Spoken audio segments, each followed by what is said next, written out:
All right. Well, hello everybody. We're having some technical difficulties. Let me get over here and see what's going on. I'm Hello, not. hello. It's my screen is no. It's coming across perfectly fine. Let's see how it sounds on the other end. Yeah. Well, hello everybody.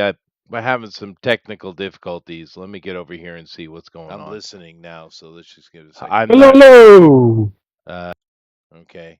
Yeah, it looks and Huh. sounds fine. It's just on my side. It's very bizarre. All right. Well, that's just, as long as it's working, it's working. But something I have to go in here and take a look and figure this out. That's damn computers, dude. I mean, you turn the computer off, it's fine. You turn it back on, and something radically different has happened. You know? Yeah, well, the updates mess everything up. It probably updated some nonsense that didn't need to be updated. I honestly think 90% of the time when things like this update, they only update because it validates somebody having a job. Maybe it feels like that. But on my side here, everything is very weird. I have a vertical box and a horizontal box, where normally I just have a single horizontal box. You guys don't see this part of it. It's how I control the show, right? There's I use Streamlabs, but what a mess, dude. Right. I Yeah. gotta figure it out, but it's displaying on the other side correctly and the sound's fine, so it's all good. We'll be able to do what we're supposed to do.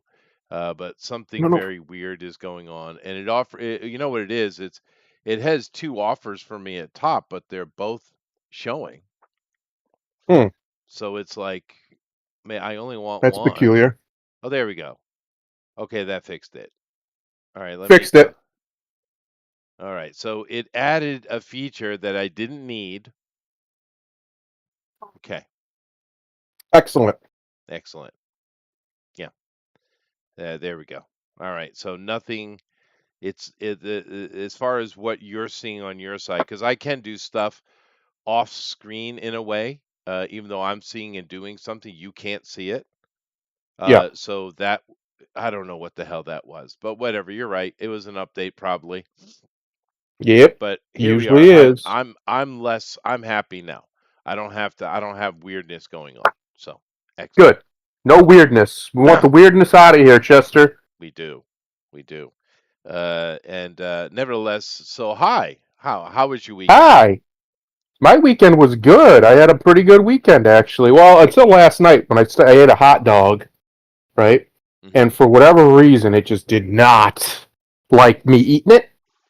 And I've just been a little like, you know how like when you get light food poisoning or whatever, Oh yeah, but it yeah, it doesn't make sucks. you sick. It makes you just feel miserable, Yeah. right? Yeah, I've been having that. Last night I was talking to some people and I just checked out because I was just like, oh, Yeah, no. that kind of feeling. Food poisoning is And not good. yeah, it's not fun. So No. careful with your hot dogs. Is what all I'm Yeah. saying. Be careful with the Careful. hot They dogs. can get you. They can They get you. can get you. That is But true. no, otherwise it's been a good little while. Had a nice, mostly just chill weekend. The wife and I did go see Spider Man, like everybody in the whole world apparently. Um, Yeah. and I'll talk about it a little more later. But I got to give it thumbs up. They did a good job. Yeah, no, I've heard pretty solid all across. I mean, pretty much the only negative is sounds like that they basically there's two movies in the one movie, which is what Hollywood does now, and one of them Yeah. is a really good Spider-Man movie. The other one's eh. The other one has MCU stuff tagged onto it just because they have to, Right. and that's what Yeah. it feels like. And it's like, Yeah. okay, I get it. I get why Sony has to do that because they made the deal. Yeah. Um, but they could have taken basically all the MCU stuff out, and it would have been fine. Sure. Yeah, but I mean, everyone's giving it praises. And to be fair, the Spider-Man movies all along with Tobey Maguire have been fairly successful. Some more than others, but they've been pretty good. I mean, I haven't heard any huge complaints. Mostly it's about him, um, Hey, and curious. and too much of the Zendaya-ness. So It's all about him, except for the main villain. It's a little bit about her too, obviously, because she's the main villain. But it's pretty much just his movie. It's the best performance I've ever seen out of Tom Holland. It's not even close. If you hear somebody saying "stop," that's my wife telling my dog to stop being annoying. Um, and he does a great job. The age on him, he still looks, young because he's so small physically, and he has that baby face. But he does have a little bit of more age on him and on his body. So that they do the eye candy for the girls, where he's got nothing on basically, and he's jacked, and it looks good now instead of weird, right? Because he actually looks like he has a man's physique, even though just a small man's physique, instead of a boy. right, So my point is he's filling out, and by all accounts, he runs that set. Tom Holland, right? Even his wife or whatever she is has said he's a much better leader. He tells people no when they need to be told no. He has no problem with it. He's a man, whereas she's much more agreeable. Uh, and I appreciate that, and it kind of comes through, right? See, this is him being Spider-Man for the first time. The other movie before it, he got there at the end, but he had to go through all that stuff. And granted, this is the third film where he's been playing this character in the last movie. This is the fourth one now, and this is the most Spider-Man feeling Spider-Man movie he's been a part of, where he feels right. He's still really short, but I mean, what are you going to do? He feels right. Everything clicks, right? And the parts that don't click, I should say not everything, but the few parts that don't click is mostly the MCU insertions that aren't necessary. right. The stuff with the Hulk is fine, actually. That's not the issue. That they did that very well. It's just a few other characters who largely didn't even need to be in there or be mentioned, and it didn't add anything. But one of the cool things they did do is there's a little montage right at the beginning showing his last few years, because this is still running at the same time. So it's been like 5 years since the last movie, and it's been like 5 years in universe, and he's been Spider-Man this whole time, just Spider-Man basically. And so you got to see little bits of some of his other villains, right? Like there's a Tombstone cameo. You do get to see some Scorpion, who does more later as well. There's a couple others in there too, and that's nice, right? It's Sure. again, it feels like a Spider-Man movie. They're showing you. They didn't just tell you, oh, it's been 5 years. They show you it's been 4 or 5 years, whatever it's Yeah, been, and yeah. he's been busy. And he has a good Maybe. relationship with the police, as he should, because Spider-Man is actually a hero. He's not a vigilante. Uh, and like the chief of police, he talks to her on the phone and everything, and it's fine. She even protects him when he does something dumb. So, like, that's the way it should be. At least the Spider-Man I always read, he was never antagonistic with the cops. Sometimes he'd have a spat here or there, but most of the time they were on the same side and they knew it. And he's New York's hero, and that comes through too, right? The city loves him, the people love him, and really, it's a story about he's doing everything right in that side, but his other side, which is exactly what the story should have been, is completely abandoned. Right? Peter Parker doesn't exist functionally. Uh, the only thing that exists is Spider-Man, because that's what he wanted. He said to just make everybody forget about me, and they did. Nobody remembers him, and it worked. Now, I will say I don't think they needed to rush to bring Zendaya and Ned back in. I think that didn't have to happen. But it does. They do give it a good story reason, so it doesn't just feel like, okay, they're here now, right? Uh, for a couple reasons. One, the villain can actually read his mind a little bit, and because of that, she finds out about them, so she goes after them. Okay, that makes sense. And so he has to interact with them and try and protect them, even though they don't know who he is. That's how he ends up back with them. So they at least made it make sense, right? They put it in the story. They did a few of the other things they did. I'm not going to say what, because I don't want to spoil it. It just came out. But they did something really clever with the memory wipe thing right at the end, that I don't think anybody thought about, but actually makes a lot of sense when you think about it. And I just think they did a really, really good job of making this feel like a Spider-Man movie with MCU elements instead of MCU Spider-Man again, right? Right. And I think that's why I think people like it so much. And it's just Spider-Man. Spider-Man's a draw. I don't know how the hell Marvel Comics and the comic books have completely fucked it. Like it took them a long time, but they did.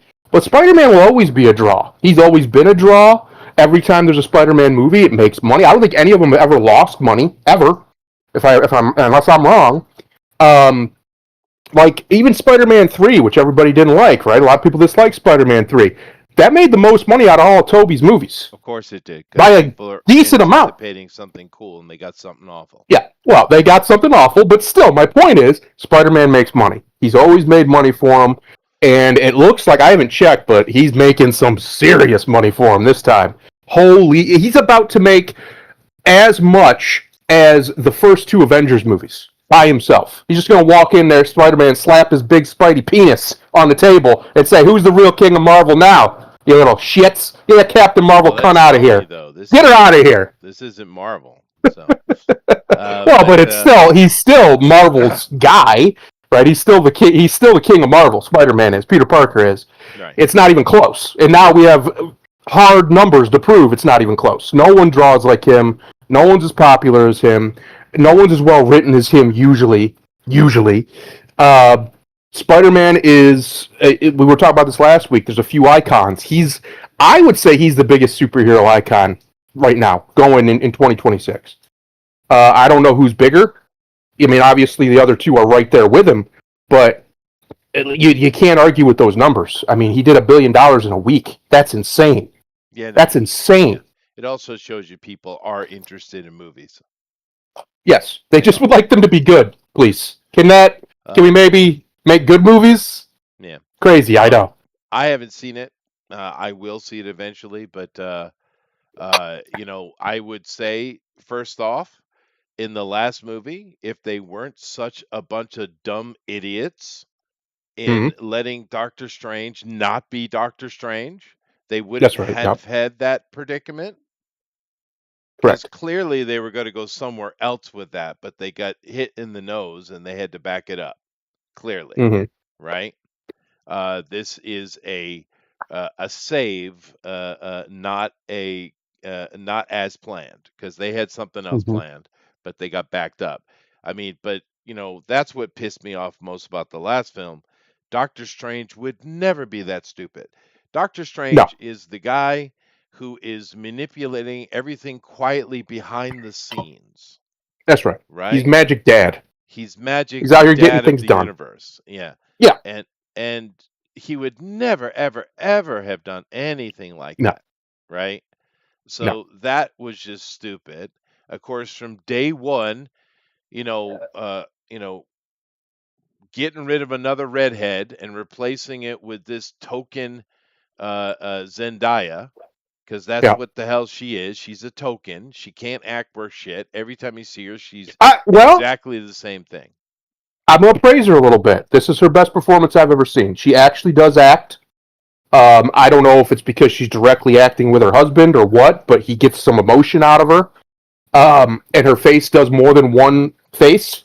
I know. I Never know. seen it. I've never seen it either. But she does it in this film. She actually does a decent job. And she's very, what's the right word? She's crucial to Peter in a way that makes sense. And when you see it, you'll get what I mean. There's something that's happening, like they've teased it, right? That his powers are doing weird stuff, and she's crucial to the solution or whatever you want to call it for that. And I Yeah, I'm going appreciated to that cringe because it every gave her a second she's reason. on the screen, dude. I'm not going to give a shit. I'm telling you, this I is her best cannot performance. stand that girl. Now, I don't not her personally. I don't know her. She's pretty quiet actually, so I don't have She much seems like problem a with her. good girl, Yeah, personally. maybe, but I can't stand to look at her. She's so this stiff. I don't even want to say cardboard. It's like concrete. She's horrible, dude. So Well, if she's slightly better, yay. You she know. is. I'd say she's actually pretty good in this movie. Yeah, well, But again, I that think a makes it lot of worse for that, me. That makes it worse for me. That's worse. a, a lot of that is because Tom's bringing his performance of his life the whole movie. There's never a moment in this movie from him where he feels out of place or wrong, unless he's supposed to, because of the story. Uh, Everything he does, for the most part, unless I'm misremembering something, makes complete sense. That's the name of the game for this film. Is the things, most of them, especially with him, make sense All until right, the let's very see. end. Well, Until the spoiler very end, where question. I'm not going to say what it is, Yeah, but they that's do fine. something kind of dumb I'm at the sure end. they do. Go ahead. But spoiler question: why the hell is Jean Grey in this movie? Why? Spider-Man and Jean Grey have never, ever, ever had any connection whatsoever. Any, zero. Correct. So Accurate. why are they introducing one of the more important X-Men in Spider-Man? Um, that's a very good question. I don't have a very good answer for you All because the right. truth of the matter is this didn't have to be spoilers, even though it's the worst kept secret in all of Hollywood. This didn't have to be Jean. There's other characters who could have done everything she's doing, uh, and it would have been fine. But So for she's whatever the they bad guy. clearly she is, they clearly have What the plans for fuck, her dude? going forward. Jean Grey Very is the clearly. sweetheart. These bastards, dude. Yeah, and the only things that are bad, bad's the wrong word. The only things that miss in this film have to do with what they did with her. The Sadie Sink playing her does a perfectly fine job. She didn't do anything wrong as an actress. She does just exactly what the script told her to do, and she does it with enough emotion that you actually kind of feel for her, right? You understand her, and but that's the things that are wrong. If it wasn't for that last half where it's really focused on her and you get to see all her stuff, this would be a much better movie. I gave it when we got back from it. I gave it on here talking to some people. I gave it about a 7.5, and that's pretty good for Tom Holland Spider-Man movies for me. So it's I give it a thumbs up. I think if you're a Spider-Man fan at all, you should go watch this movie. It's the best Spider-Man we've gotten in a very long time. I think the one before it personally is better, but a lot of that is just a personal thing because of Toby and my boy, Mr. Goblin himself, being an absolute menace as he always is, Mr. Defoe. And it's hard to replace a Defoe. It's hard. He's so good at his role as the Goblin. It's real hard to replace him, and they don't. And one of the things I saw somebody mention this, one of the things that Marvel still has a problem with, Marvel, Sony, the MCU in general, is villains. Because by making it Jean Grey, she's not a villain. And by the end of No, it, she's a you know, sweetheart. Yeah. by the end of it, of course, they give her her basically her comeuppance or whatever you want to call it. But not even comeuppance, you'll see. But regardless, going forward, she's not going to be a villain, and they're not going to again. So Spider-Man ended up fighting somebody who wasn't one of his villains, while other of his villains are in the movie, and they're just more side characters than anything or cameos. Um, and that's really annoying because the MCU desperately needs villains, like good ones, and they just Yeah. keep not giving them to us for They some have reason. the comic book Marvel Comics and therefore Disney and Marvel Studios, of course. Yeah. They have been making Jean a bad guy for a decade, and Yes. in the worst, most horrible way. And it's like, once again, if they don't destroy the redhead, they have to twist the redhead. I don't know what Hmm. Hollywood, these wokies' hatred of redhead is, but it is, right? At least they did the Sadie Sink looks like Jean Grey. I Right. have a picture of her up right now. At least that this is not a bad choice for Jean Grey. She's a little bit, she could use do a few push-ups or something. But Well, she's uh, also young. she is. But making Jean Grey a bad guy is ridiculous, dude. It's ridiculous. Yep. I She agree. is a sweetheart. That is I that is actually her weakness. How do you think the whole Hellfire Club and the Phoenix Force and all that stuff took place? Because she's too nice, dude. Well, I think, at least I'm hoping, we don't know yet, but by the end of it, it appears she's heading to North New York, or north of New York, which would imply she's going to where the school is, right? Xavier, yeah. Yeah, I have a feeling, I'm hoping, with the way this is written, it feels that way, that when she meets Charles is when she's going to start becoming more of herself. Because it's implied she's real young here, and that something really bad happened to her. I'm not going to say what, and that's what led her down the path she's down. And I have a sneaking feeling we're going to see a lot of, when we do get to see Charles and the X-Men, he's going to be the guy. That's exactly who he should be. He's a guy who brings out the best side of them, right? Uh, and maybe that's when you'll start to see her become more like that. Yeah. Because one, she got to see a genuine hero in Peter who would lay down his life even for somebody who did something wrong.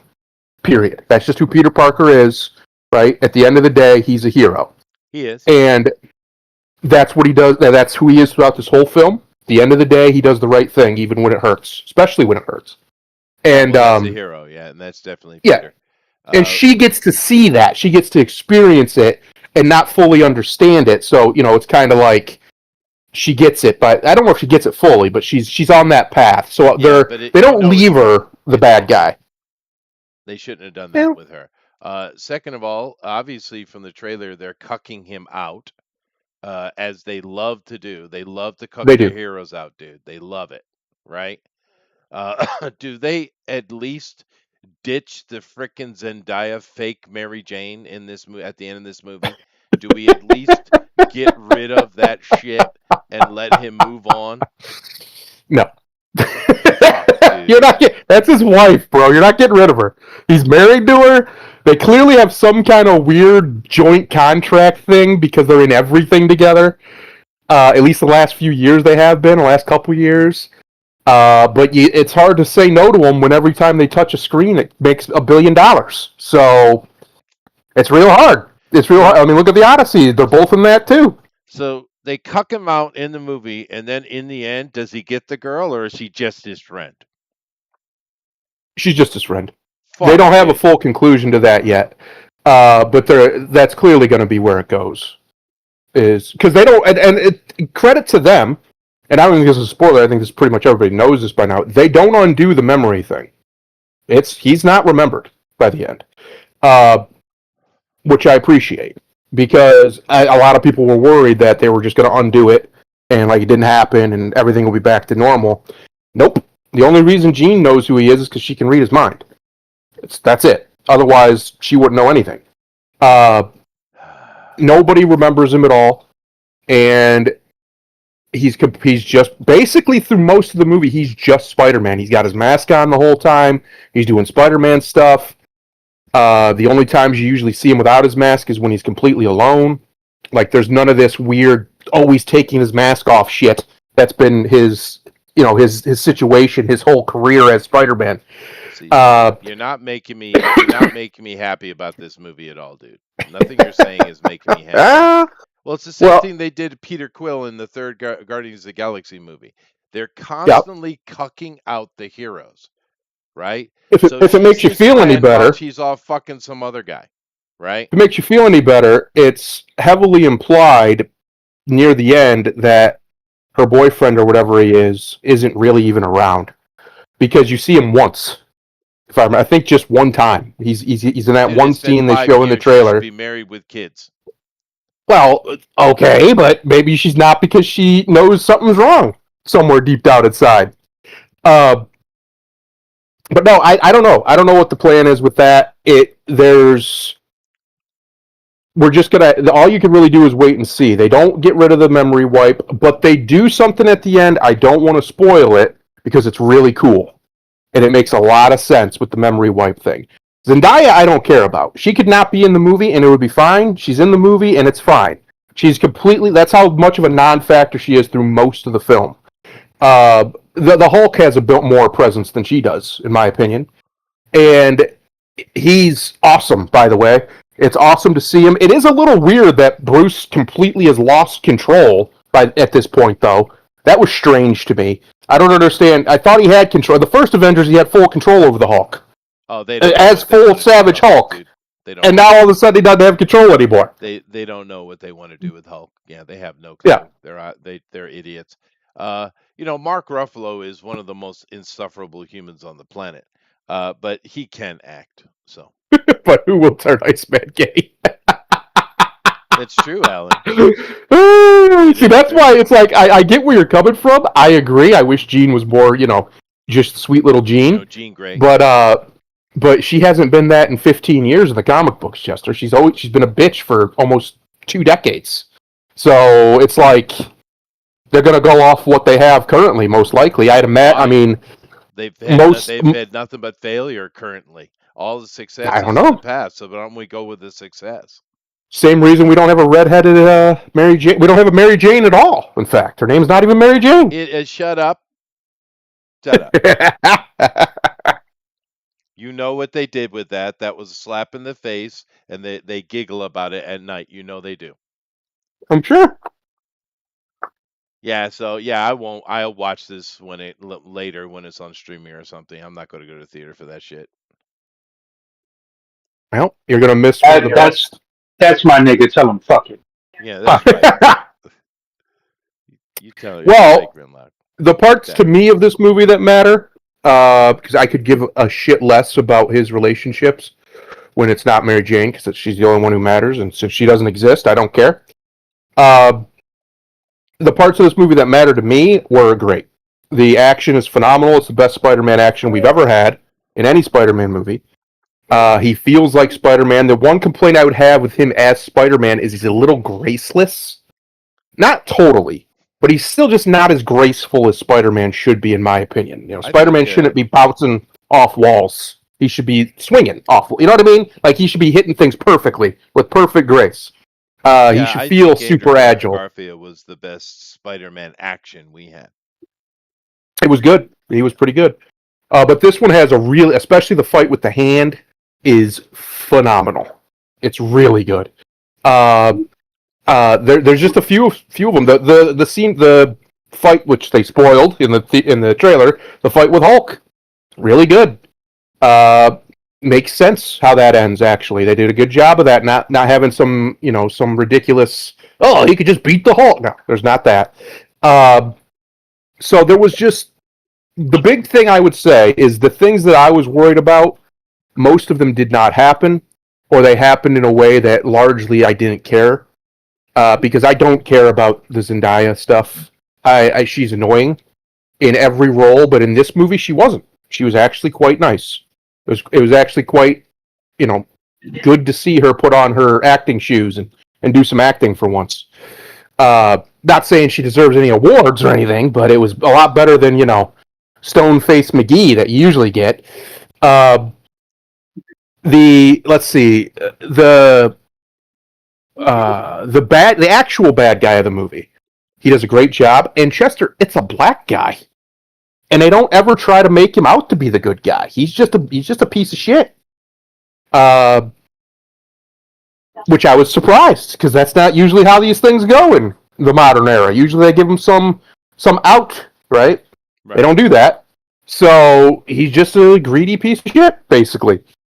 I appreciated that. The other thing that's really nice to see, and this is one of the last things I'll say on it, the vast majority of his problems he solves himself. There's not some random tech from Tony that does the job. He doesn't call some Avenger. Now he does talk to Banner, but Banner doesn't really solve his problem. Peter goes to Banner, learns a little bit of information, and then solves it himself. And in fact, is talking to Bruce and is smarter than Bruce because Peter Parker is, and impresses him in the conversation to the point where Bruce starts asking him questions about who he is because he doesn't remember him, right? And he has to just get away from him basically because he didn't want to say anything wrong. But he goes to him to find out some information. He finds that information, then he applies it himself and solves his problem. That's what Spider-Man should be doing. He should not be leaning on Tony Stark or one of the other, whoever the hell, to solve all of his problems or to do most of the heavy lifting. He doesn't need to. Peter Parker doesn't need to do that. He's a genius. He's a damn near super genius. So it was nice to see him be smart. Is my point. He's actually smart, solve his problems. I appreciate that, and I think it's a good film. I think, like I said, solid 7, 7.5. The downsides come mostly near the end, which is a problem that these movies have a lot. Is that late third act is when they try and do something dumb, or they just introduce something for no reason or whatever, and it takes a chunk out of the plot or whatever. And this movie does that. Oh, the other thing I haven't talked about, Punisher, Bernthal. He's Yeah. fine. He's very down. He's obviously toned way down, right? Because this isn't an R-rated movie. But he's funny. Him and Peter have great banner. He's like an older brother, is what he feels like. Uh, and they did a really good job with injecting him in as he's just a part of New York. He is a vigilante, whereas Peter is a hero, and it just kind of worked. I think they did a good job. Him and Bernthal apparently have known each other forever. Bernthal apparently was the guy who filmed his audition tape for Peter Parker, Tom Really? Holland's. Yeah, they've Well, known each other forever. when they let him play Frank Castle, he's fine. Yeah. When they let him, right? Yes. He's a bit overly emotional trying to get that that Oscar moment. But I Yes. don't have a problem with him as Punisher. Um, No, he does a great job. He did does a great job. Steven He's a show good up at Punisher in all? this. No. Nope. No Doctor Strange. Well, I because don't even think he's he's the only person who mentioned. would know who he is. No, even he doesn't. Oh, Even if you bullshit. remember right at the end of the No. movie, he said, "No one will, not even me." He Nah, even it's tells a him lie. goodbye. Steve, Doctor Strange lies, dude. He lies. Well, he's not in the movie, so I don't know. Peter doesn't even mention him if unless I'm misremembering. I mean, he's mentioned in like the flashbacks, right, to kind of like show what happened, but otherwise, no, he's not mentioned at all. Because there has been, half a decade between movies, so they Well, kind of had to remind the audience what's going on. let me give an example to the chat in case you don't know, because I know some of you guys uh, are comic book people, but most of your knowledge is really based on maybe one or two comics you read or the movies, and that's fine. But some of us are actual nerds, Yeah. you know, bastards. Anyway, um, let me give an example of Doctor Strange in something you would understand. They keep hinting at the Midnight Suns, right? Yep. And that would be fun. I don't know how they do it, but then again, we are getting Ghost Rider, so maybe that's how they're going to do it, right? So Grimlock, I would ask, because we were talking about him playing Johnny Blaze, but he could be playing Catch, Could be, but you know. here's the thing: they already fucked up Mephisto. They kind of fucked up Mephisto already. Unfortunately, because that guy who I can't stand, Sacha Baron Cohen, he was He was great actually as a decent Mephisto, Mephisto, dude. but He you was wasted him perfect. on Ironheart. Maybe Now, we'll what get. what you could do with Mephisto, because what brought the Midnight Suns together was um the original spirit Zarathos that was bonded to Blaze. He teamed up with fucking a Lilith. Well, yeah, but And you, let me explain that before you get into that, shall I? So Midnight Suns, the point I'm trying to make. What happened is Lilith in Marvel Universe, they don't attach her to Adam directly because in the Adam, of the Bible, right? Because the yes, Marvel Universe is older than the Bible, right? So she does come in during the history of the canonical history of Marvel, and she does sire children with Adam, not Cain, right? Um, uh, so whatever. So they do that, but we're talking about that Lilith, right? And she's been around since forever. She's been in Marvel Universe. She's involved in so many horrible things that have happened throughout history. She's one of the one of the ultra villains, right? That you don't really know about. Nevertheless, she had gotten basically beaten down and trapped inside the dead body of Leviathan, right? And she'd Hmm. found a way out, and she has these type of creatures she can endow and empower. What do they call those? The Lilins. That's what it Yeah. is. Okay, and she wants revenge on the various people who stole the Darkhold, right? And Yep. she's got to go after those bloodlines. And Doctor Strange finds it out, of course, because it's Stephen Strange. Now, instead of him going directly and telling all 9 of these heirs, which includes Blade, both Ghost Riders who were going on at the time, this late, I mean, there's 9 of them. Instead of going directly to them and just saying, "Hey, you got this ancient evil coming at you. You should come together to protect yourself." Instead of doing that, that's not Strange's way of doing stuff. He sets up the entire story line of them basically ended up falling together at the right moment, and then he shows up and guides them. Right? This is how Doctor Strange works. He knows what's going on. He doesn't put his hand in directly. He indirectly orchestrates the world to do what needs to be done. That's Doctor Strange. And this is why, maybe you can understand why it irks me so much that in the last movie, Peter says, "Oh, this would be cool." And Doctor Strange, "Yeah, that's cool. Let's do it." Yeah. It's so out of Yeah. character. It's so radically out of character. Well, he's never been Doctor Strange. I mean, Fair. he's some weird dude with his name, but he's not even close. I mean, the closest we've ever gotten is when he fights Thanos, and even that is toned way down. Him and Yeah. Thanos should be doing catastrophic shit to each other, Yeah. like just crazy. It would take the whole budget on the CGI. What these two with him with the gauntlet and just Strange with being Doctor Strange should have been able to do to each other in a straight up fight. I'm not convinced that Thanos, without all the stones, could beat Doctor Strange one on one. I don't think he could. Not a He full is the powered Doctor sorcerer Strange.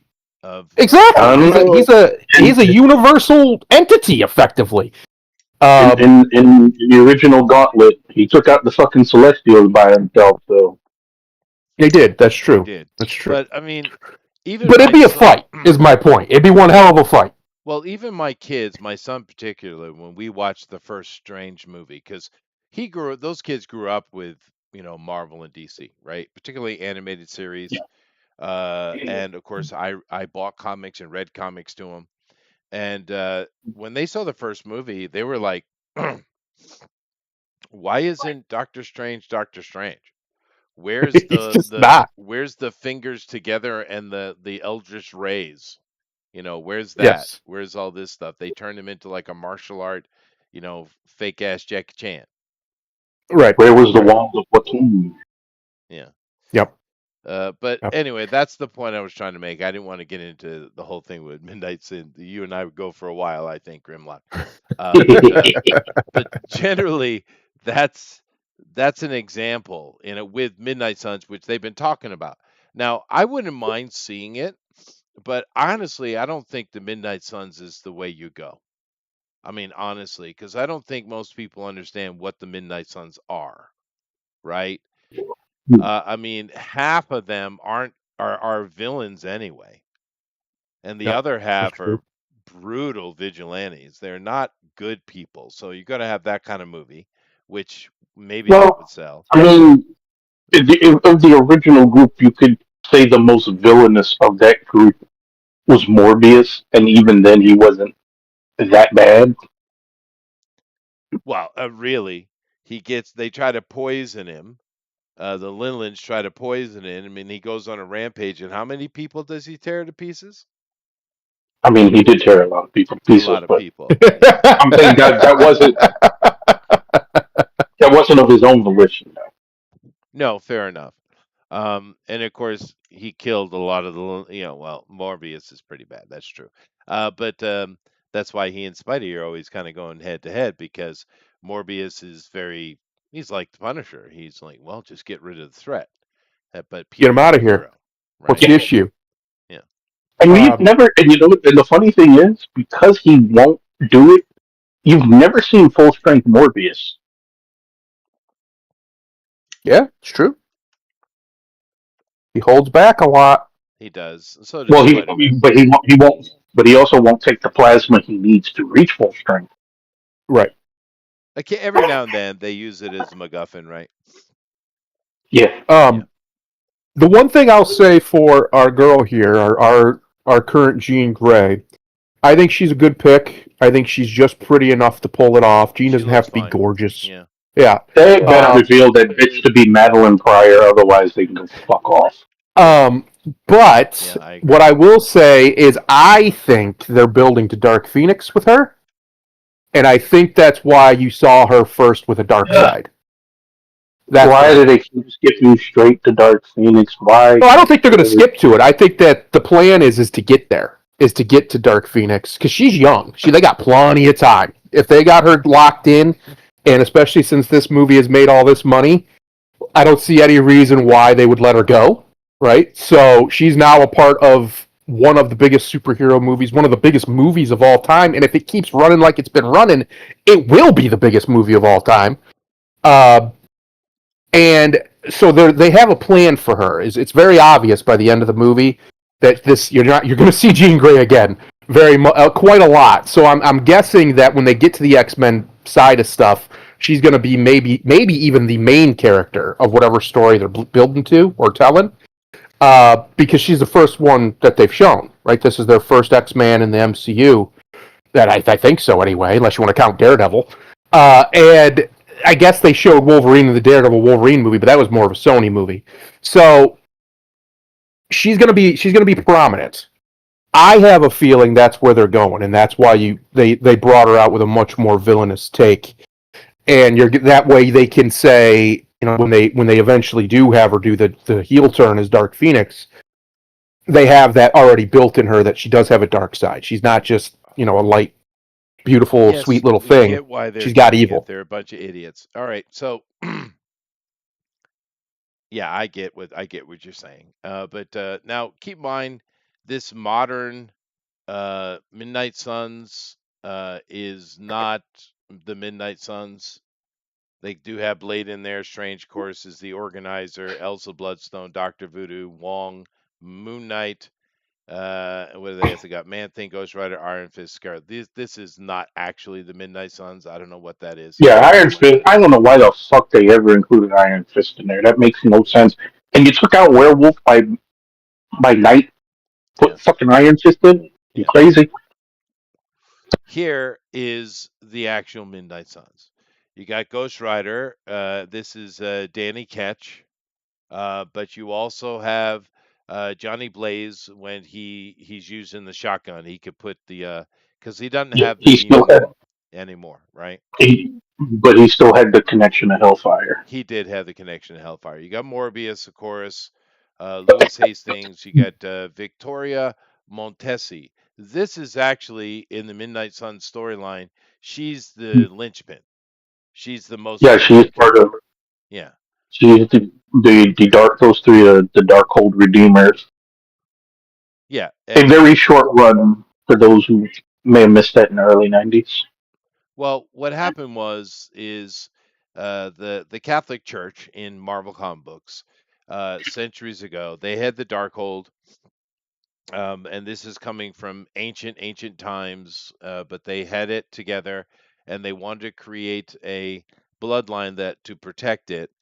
So they let a priest go and make a family, and that family throughout time was protecting it, and they did somewhat okay job over the centuries. But it maybe I don't know was like the 50s or something like that. Somewhere in the 50s, the last son of that bloodline couldn't make any babies, so he used one of the spells of the Darkhold. to allow himself to have a baby. But of course, what he did was fulfill prophecy, and she was born, Victoria. So she literally is born of no man, right? Which was the prophecy. And of course, what it is Cathan reborn in her is what it is, and Lilith wants that. All is all about that, right? Yeah. So Vicky is a very important part, even though she's not really aware of it. Sam Buchanan, no one's, we still don't know who the hell Sam Buchanan is. No one does. He's a mystery. Okay. Mordred He's Mystic, mystery. but Mordred kind of just showed up here or there. Hannibal King, he is a vampire who works with Blade. He's a big part of it. Hellstorm, a little bit. Jennifer Kale, Vengeance, and of course, Werewolf by Night. Um, but it was very dark, bleak, very much Marvel of that time. I don't even think you should bring it into modern time. So my question would be for you, Grimlock. Uh, did they try to do some reboot with the Midnight Suns here in the past 10 years or something? They did with I think in 2015, 2016, that has that lineup that has Iron Fist in it. Yeah, And then there was a video game called Midnight Suns. It was like a card based game. I couldn't get into it, so I never played it. But it was supposed to be centered around even though um they said in the title it's Midnight Suns, Suns, yeah, rather I than saw that. I was like, Sun. huh? What? They're Yeah, literally the descendants of a thing, sons. yeah. Yeah, And as I have pointed out numerous times, Marvel, by and large, does not know what to do with the supernatural no, roster of their characters.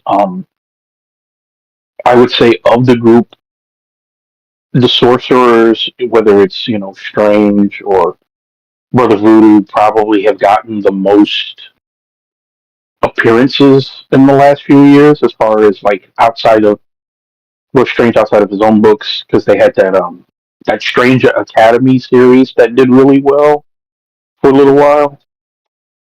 Um,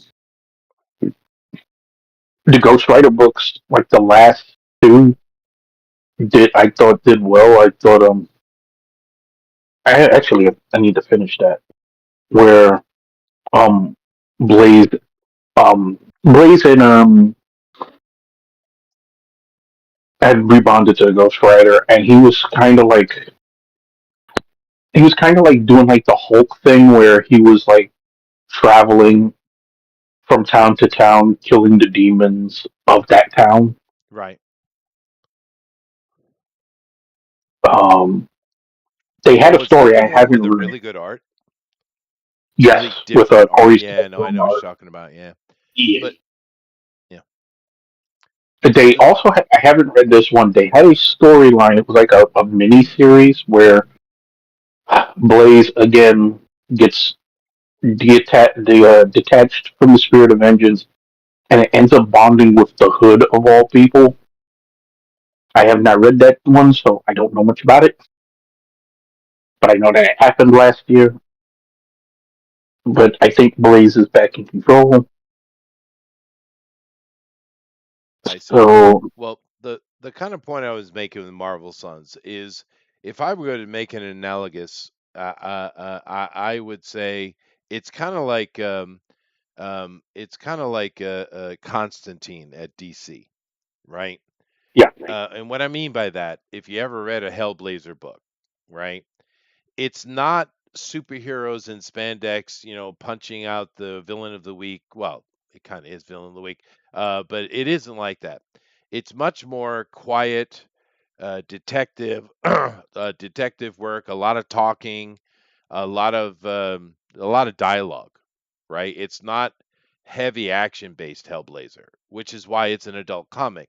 It's not just because they'll have some, you know, questionable scenes. It's because of it's more cerebral, right?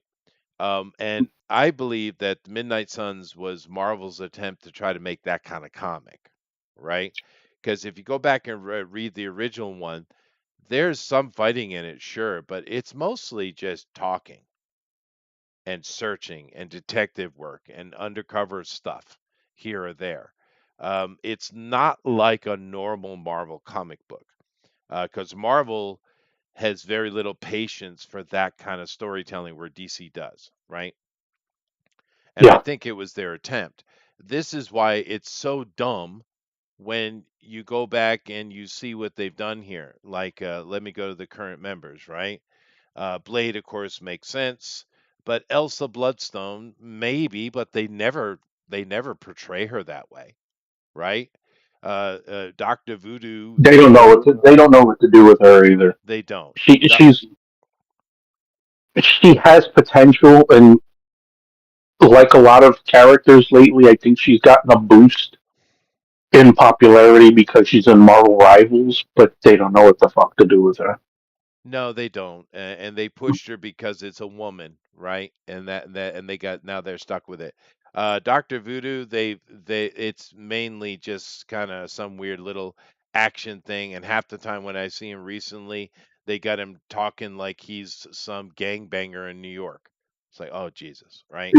I don't know because I've seen the like, well, he when he recently appeared in Storm's book, he wasn't talking like that. I guess it depends on who's writing it, and because Marvel is such shit at editorial oversight, they'll behave completely different from They book to will. book, Yeah, and it's infuriating. it is ridiculous. And one of the things that can be very even more so irritating is there is a book called from Valiant Comics. Gee, what's his name over there? Um, what's the name of the better done brother Voodoo? Uh, Um, damn it. Let me go search it. Yeah, let me do. Oh, by the way, I got a new keyboard. I'm a happy boy. Okay. But I think one of the things why they don't know what to do with Elsa is because she doesn't have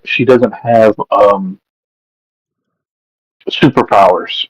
She comes from a bloodline of monster Van hunters, Helsing is what she is. yeah, and she's basically Van Helsing. Then she's got gadgets and mystic artifacts, which in the hands of a good writer can be fun stories. I've seen good Elsa Bloodstone stories, but Yeah.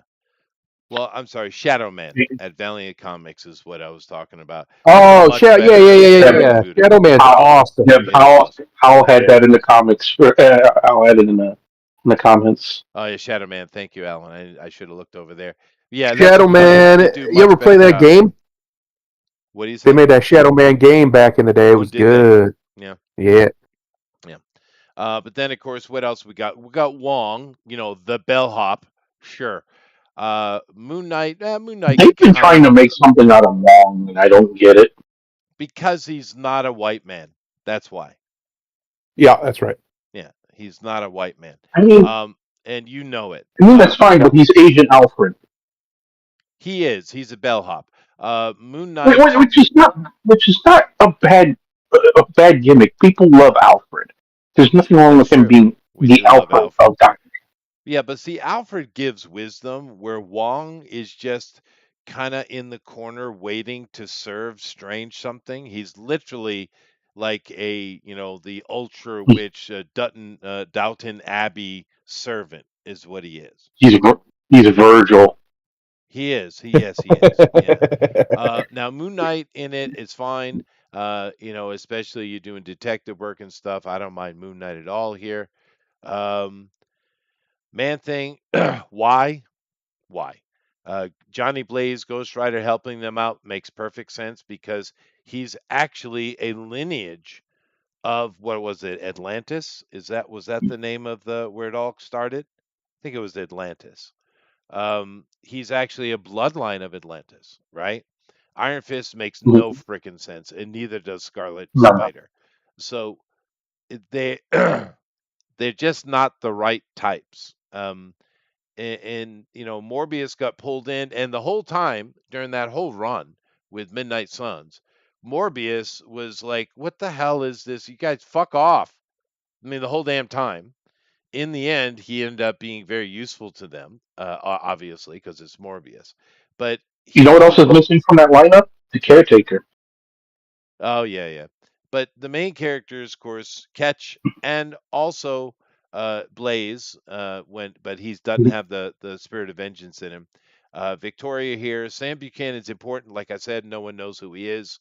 Mordred barely shows up. I don't know why he's here. Um, and Jinx is once again like what, one cameo. Hannibal King, uh, Hellstorm, and Kale are hardly in it as well. Um, uh, and then, of course, Werewolf by Night wasn't in it much either. It was mainly King, Blade. Where is Blade?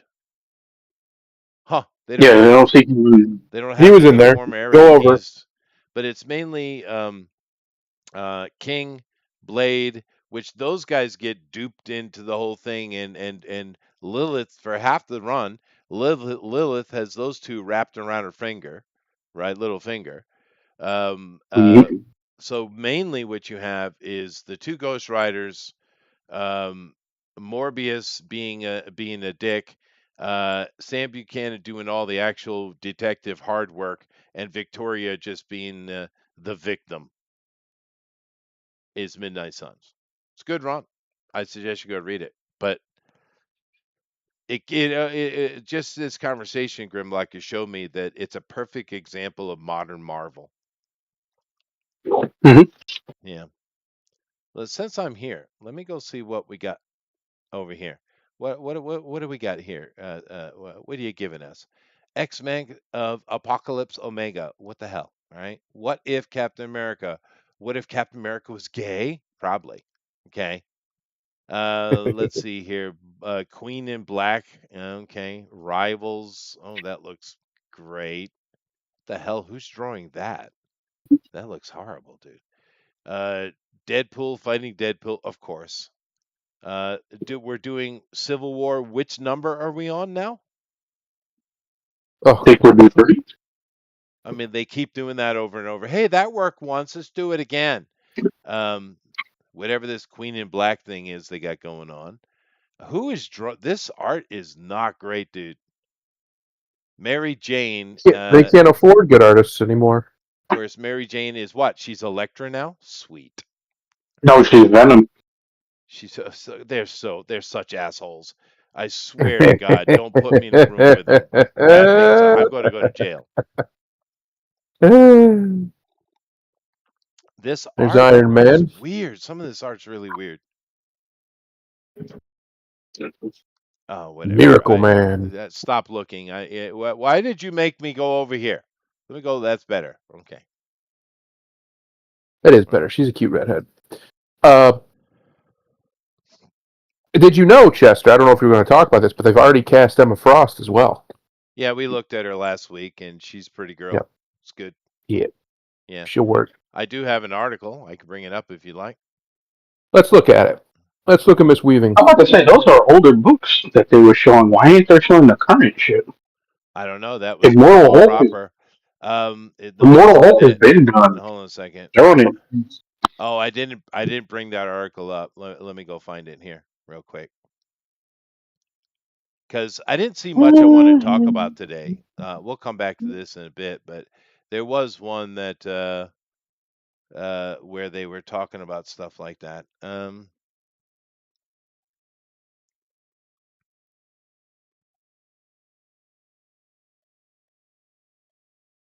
Oh yeah, here we go. This right here. Go ahead. X-Men casting heats up. Adam Driver teased as Sebastian Shaw. D23 reveal rumored. I don't know. What do we I would think? say that's actually a good. That would actually be a good sign as Sebastian Shaw. Yeah, Yep, yeah. I could be mean, worse. Could do a lot Kevin worse. Bacon did kind of kill it, though. He I did, mean, But it's I Kevin Bacon. it is Kevin but it's Bacon. Kevin Bacon. Yeah, Uh, that's a good point. Yeah. yeah, but Adam Driver here as Sebastian Shaw. You Sebastian's, notice I think it's fine. you notice something. I want to point something out. We've been hearing a lot about the new casting that they're supposedly doing. I wouldn't be surprised if they did Adam, since he's worked with Disney before, and he was by far the best part of that ridiculous trilogy that they made of Star Wars movies.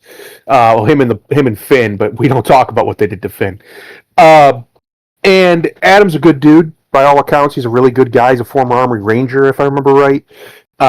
He just seems like a mostly good dude, right? And he's one of these guys who, when was the last time you ever heard Adam Driver caused any trouble? You'll notice a lot of the people they've been signing lately, they don't have any problems coming in. It's not they're very leery of another Jonathan Major situation. They're very leery of even the situations that they ran into with these girls who wouldn't shut the fuck up and just let the movies make money. They're very leery of it. So the last few castings have been either people who've been doing this for a very long time and understand to shut up. Like even Miss Sadie Sink, she was on Stranger Things for years and years and years. That's where she comes from.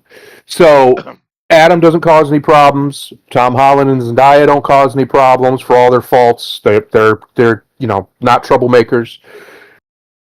My point is, it seems like they're congealing a new group of people. If this rumor with Adam is true, which I bet it is. Most of these rumors have been true lately because I don't think they're really rumors. I think they're leaks that they're intentionally leaking. Yeah. They're drip feeding.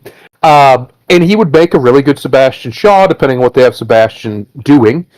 Being an absolute total dick. Hopefully, that would be great. And I just think you're going to see a lot more of that coming out of Disney. I think when it comes to who they hire, they've learned their lesson. They got to be tired of getting burnt. They have to be tired of getting burnt. All these stupid bitches, and most of them were females, did all this stupid shit to antagonize people for no reason other than they could and they thought they were untouchable, and tanked multiple big franchise movies that they were putting out, or made them bring in much less than they would have. Right.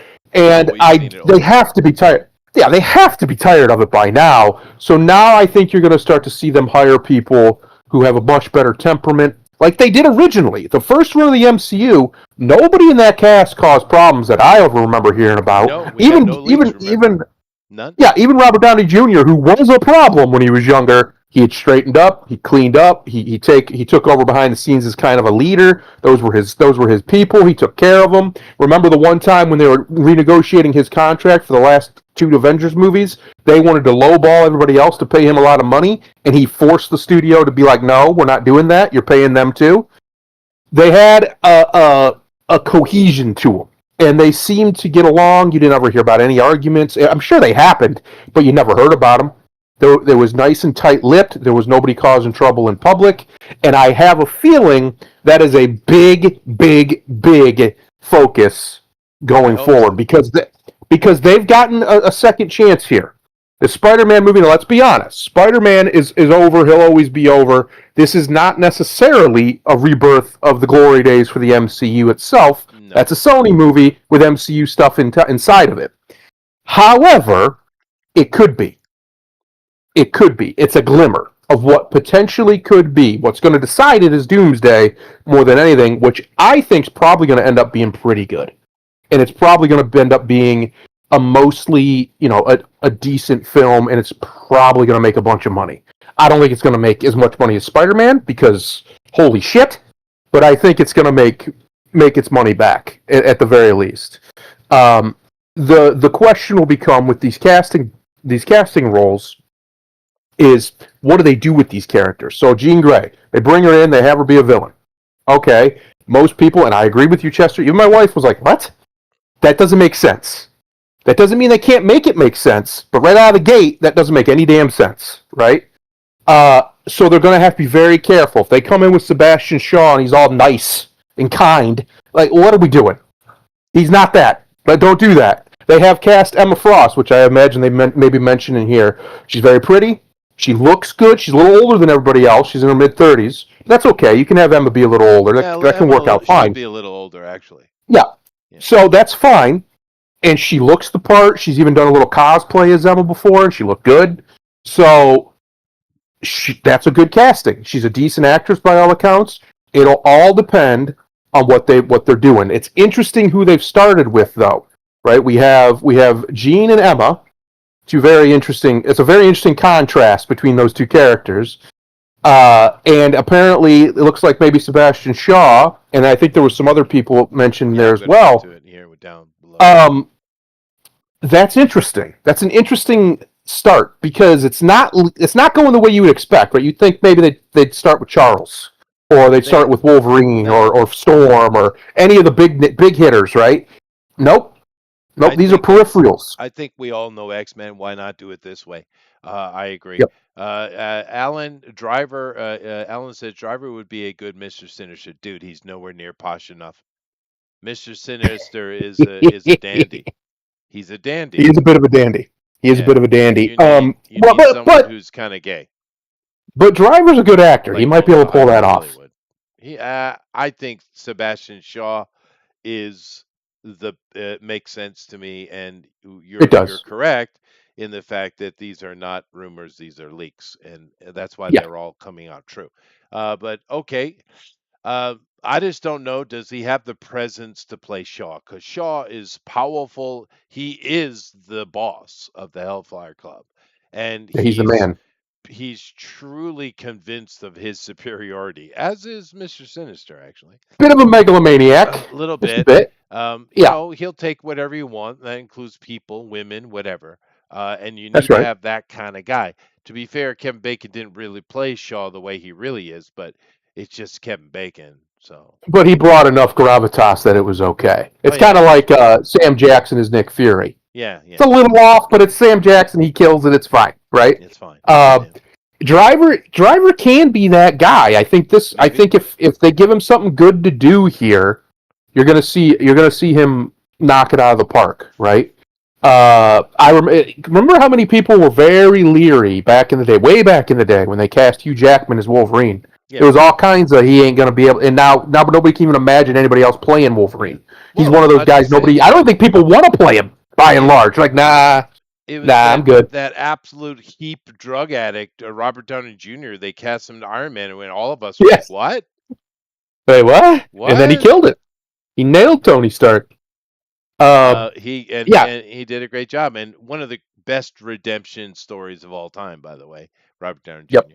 You know who else people don't remember? I remember this. Is freaking Captain America.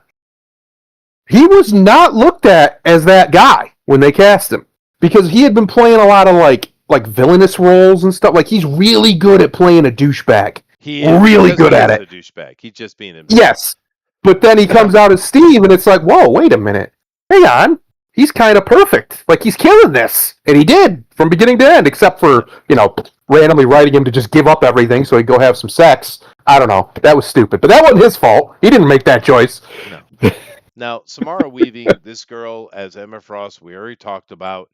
And I think it's perfect casting, actually. I have to see her acting. Can she be, because Emma Frost, here's another one. Because Emma is a tour de force. She's very intelligent. She is in charge. Her story is quite good if you read the whole thing. She had a bad childhood, right? Bad things, bad. I mean, we're talking about the worst of the worst, right? Things happened to her as a little girl. But that kind of shaped her, but it didn't make her just this evil thing. It made her wise. She is evil. Yes. At times, but she is wise. So if this girl can pull that off, awesome. She looks the part. That's a pretty girl right there, boy. Yes. And that was honestly, for me, more important than if she can act, depending on what they have her doing. Because if she's a main character, then obviously she needs to be able to bring it. But if they just have her as more of a periphery thing, then her performance just needs to be, good enough. Well, you know, Dustin Rhodes should be Mr. Sinister. I'm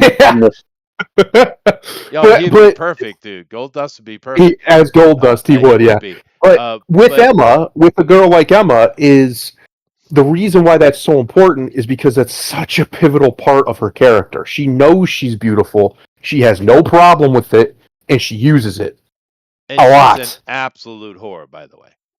Yes. Yeah. Well, she doesn't because she doesn't see it that way. You know what I mean? Like she's so messed up in her head from everything that happened to her. Anything to get what she wants is all she cares about, and so she'll use that. If she has that, she's going to use it. Well, Uh, I like Emma Frost a lot. I think she's a great character. I don't think we've ever seen her done well in a movie, not even close. And it would be nice to see that happen. yeah, and she is a villain, but like I She's said, she's a total queen. They could. I mean, imagine all she's a the white evil queen. women out there who would love her, who would love Emma Frost the way she. I mean, she can be snapping Z formations in people's heads with her powers. Yeah, Uh, I can already see the edits about her being a total boss bitch because she actually is one, right? She actually she is a is. boss babe. She knows One it. one of my favorite scenes in the comics with Emma is there's this I forget why, but the Hellfire Club needs information or something, and Yeah. it somehow involves Peter Parker, right? And Mm-hmm. she ends up, easily tracking him because she's can read minds, Right. and which is why she would have been a much better choice with instead of Sadie Sink in your Spider-Man movie. Introducing Emma Probably. would have been better. But nevertheless, uh, she finds Spider-Man. He's fighting to save this family from an evil person, and she basically just kills the guy because he's abusing See his ya. little daughter, which she had had the same experience, right? And Yeah. she's super rich too, and she ends up taking the little girl and giving her a better life. This is more in modern Marvel, so of course it's little black girl, and it's girl power stuff with Emma Frost. However, they made a mistake because they let Peter have his moment, which they usually don't, right? Right. And he's fighting hard, trying to do the right thing, and she just comes in and kills everybody. And he's like, "What the?" And he gets mad at her, and she just shuts him down instantly because he's got nothing for Emma Frost. Very few do. But while she's shutting him down, this annoying little man thing is what she's, of course, because the feminism, modern Marvel, right? But in there, Right. they actually, like I said, made a mistake from their point of view because she sees his life because she can read his mind, and she's like, "Oh, well, you're the real deal, aren't you?" And lets him live, right? Yeah. Well, that's interesting because I forgot about that, but I remember that. But in the new movie, see, because they've always done this weird stuff with his psychic, because he's a psychic too, right? Spider Sense is psychic. Uh, Yeah, kind of. Yeah. he can, at least when she's at her weaker part, because she eventually gets stronger, Jean does, he can block her out. He's not doing it consciously. His spider sense just does it. And they've been playing with his spider sense being able to do its own thing, even in the last movie, if you remember right, when Doctor Strange pushes his soul out of him and his body moves on its own. They imply that that's his spider sense just instinctually protecting him, right, doing what he needs to be done without him even there. So I think that might be one of the things that I think it's going to be pivotal for him as a character in the MCU going forward when they bring in all these telepaths. I think he's going to have a natural defense in the MCU, is where I'm going with this, is Okay. in his spider sense. Well, I'm going to go get some more coffee, and what I'm going to do now is I'm going to turn it over to Grimlock, and I'm sure by the time I get back, he'll still be talking about Emma Frost. Go ahead, Grimlock. Hey, look, this is one of the few times I haven't had a problem with the casting. Yep. Um, I've said it repeatedly, and I will continue to say this movie will live and die with its casting. And if Marvel has any intention of learning from their mistakes, you lost the Fantastic Four the moment the casting was announced. I don't care what anybody wants to say. The moment you announced Pedro Pascal and that female Silver Surfer, you was dead on arrival. You have to get this right. You've had, with the exception, you've had two movies in the last almost 10 years that haven't been complete clusterfucks. Yep. And that was Guardians 3, and you could say the Spider-Man movies, but you don't even get full credit for the Spider-Man movies. No. Because that's not all you. No, So, I would say it's very little of them, to be honest with you. so you have to get this right. You can't afford to make another mistake. Yeah, you're right. You're right. It feels like they're trying to, though. It genuinely does. The casting so far has been pretty good. Sadie as Jean works. This girl's, I mean, about as good as you're going to get. She's really pretty. She even has a really nice body. She's about as good as you're going to get for an Emma Frost, right? And if that's true that they have our boy Driver as Shaw, again, I got no complaint.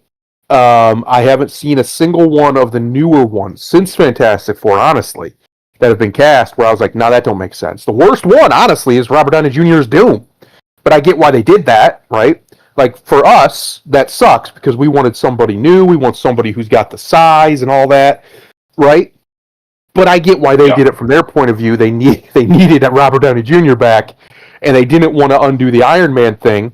Even though it's comic stuff, you could have easily undone the Iron Man thing, and I think everybody would have been okay with it. But I don't know if you heard the rumor about it, since they're saying this is not. Since stupid ass Feige has said it's not going to be a reboot. That after whatever the fuck this Doomsday and whatever it is, Secret Wars was going to be, that Downey is going back to being Stark. And you know what? It'll just depend on how they pull it off, because there's a lot of ways they can do that and have it make sense. Again, like I said, at the end of the Spider-Man movie, which this could be more Sony, this could be them, I don't know. They do a clever thing with the memory thing, where, spoiler, somebody does remember him. It's not who you think, though.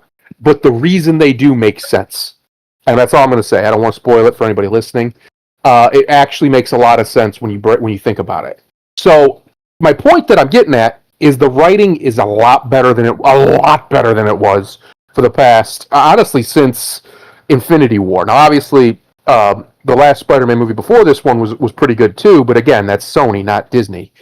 And so we'll see. Like I said, I really like the castings. I think that's a good sign. Like you said, Fantastic Four, as soon as they cast that idiot, I was done. I had no interest. The rest of them I would have given a chance, but no, I'm good.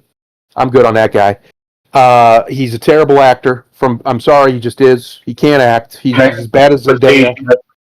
I also think that's going to happen with Black Panther 3. A lot of people are not digging that dude as T'Challa. And again, he's not terrible. He doesn't look terrible, but they should have just recast T'Challa. They're going to have to eventually recast Tony. I know that everybody's saying, "Oh, but RDJ is so good." Yes, he was, and you know who also was considered the definitive of his role? Sean Connery as James Bond, and they eventually recast Connery. So, well, if that's true that he's going to be back as Iron Man, which is kind of what most people were assuming anyway, what about his son? You know, his was a daughter? His daughter. Yeah. What about her? What about the kid who, by the way, is at his little funeral from the I think it's the third Iron Man movie, that he, kind of takes under his wing, right? That finds him and helps him out. What about him? Like, are they going to do anything with that? Or are they just going to have him be 80 years old playing Iron Man? I don't know. But that's going to be the issue going forward. Some of these people are going to need to be recast just because they're too damn old. I mean, look at Patrick Stewart and Ian McKellen. They can't keep doing this. What are we doing? And eventually they're going to have to recast them, and it'll really just depend on who they get. I think the MCU entirely is going to live and die by its casting post the Doctor Doom saga. I think it already has, and so far it's been okay. It's been pretty good. So hopefully they can keep that up, keep making good choices, because honestly, the original run, they did make good choices, even if a lot of the people didn't see it at the time, like with RDJ and with Chris Evans, but we They were also wrong. got away with a lot. They also got away with a lot of bad ones. They did, they did, they Don absolutely Cheadle as War Machine, you can fuck right off. I don't care what nobody says. It was a did. terrible choice for me. Yeah, man, we never Um, got anything from War Machine really either. That sucks. War no, Machine's awesome. Well, it's because yeah, first Terrence Howard, who was great in the role, turns out to be a no, little he was a bit of bad choice. a sexual deviant. You know, Well, But you know, he it's was a bad Hollywood. he was a bad choice too. he was Who would good You, in you the role pick? you though. honestly, I know some people would. I would if I could have had him in his youth, probably keep David. Oh yeah, Oh yeah, yeah, that'd have been cool. Yeah, yeah. Young Keith David with If that I voice, rocking that War if Machine I suit. and if I had to Frankenstein one, it would be Bobby Lashley with James Avery's voice yeah, yeah. because Bobby, James That would Avery be Bobby a big Lashley's was. a ass guy. suit. Yeah, yeah. Well, Rhodes is a big dude. Dude, That's He what is big. he is. he was actually. He was an Army Ranger who was a pilot before he became Stark's bodyguard.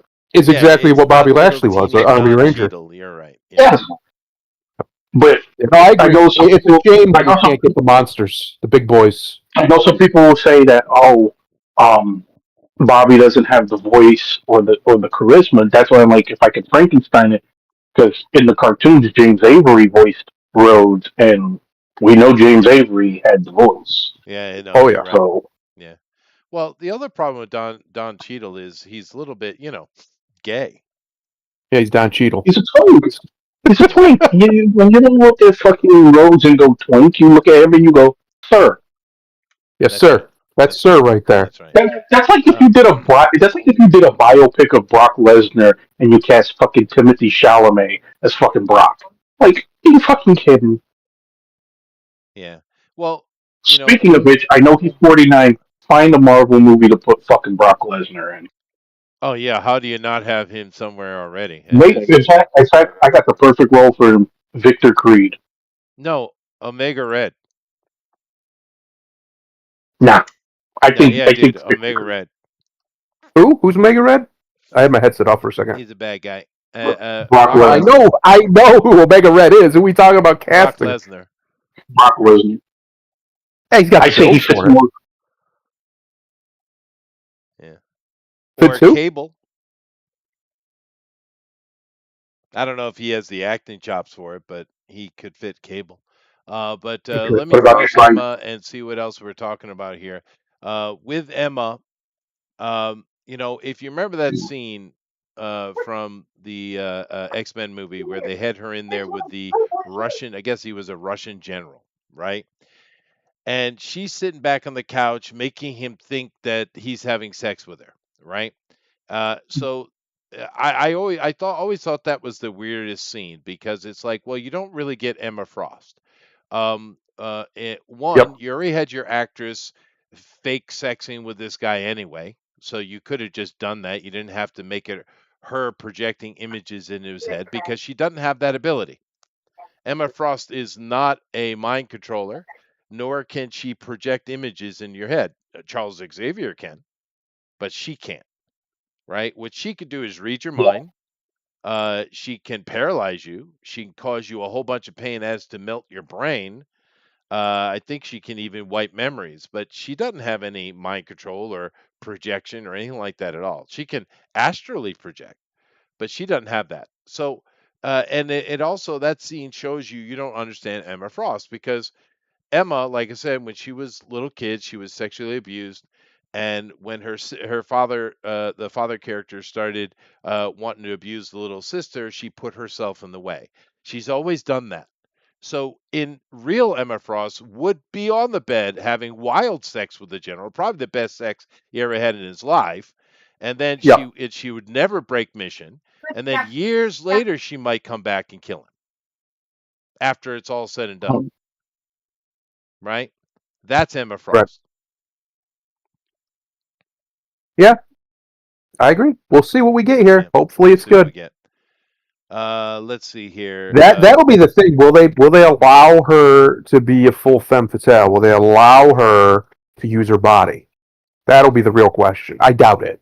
That to me is kind of one of the main reasons I'm leery of them using her at all, because they're going to have to tone her down, and that's a shame. Because one of the best things about her is the fact that she does whatever she needs to do to get the job done, Yeah, and whoever she needs to do to get the job done. she will. But also it's important, I think, and I hope they remember she's a bad guy. She is a Yep. villain. She has worked with the Xavier School before on occasion. So is Magneto. So is Sabretooth. And he's a Right. mad killer.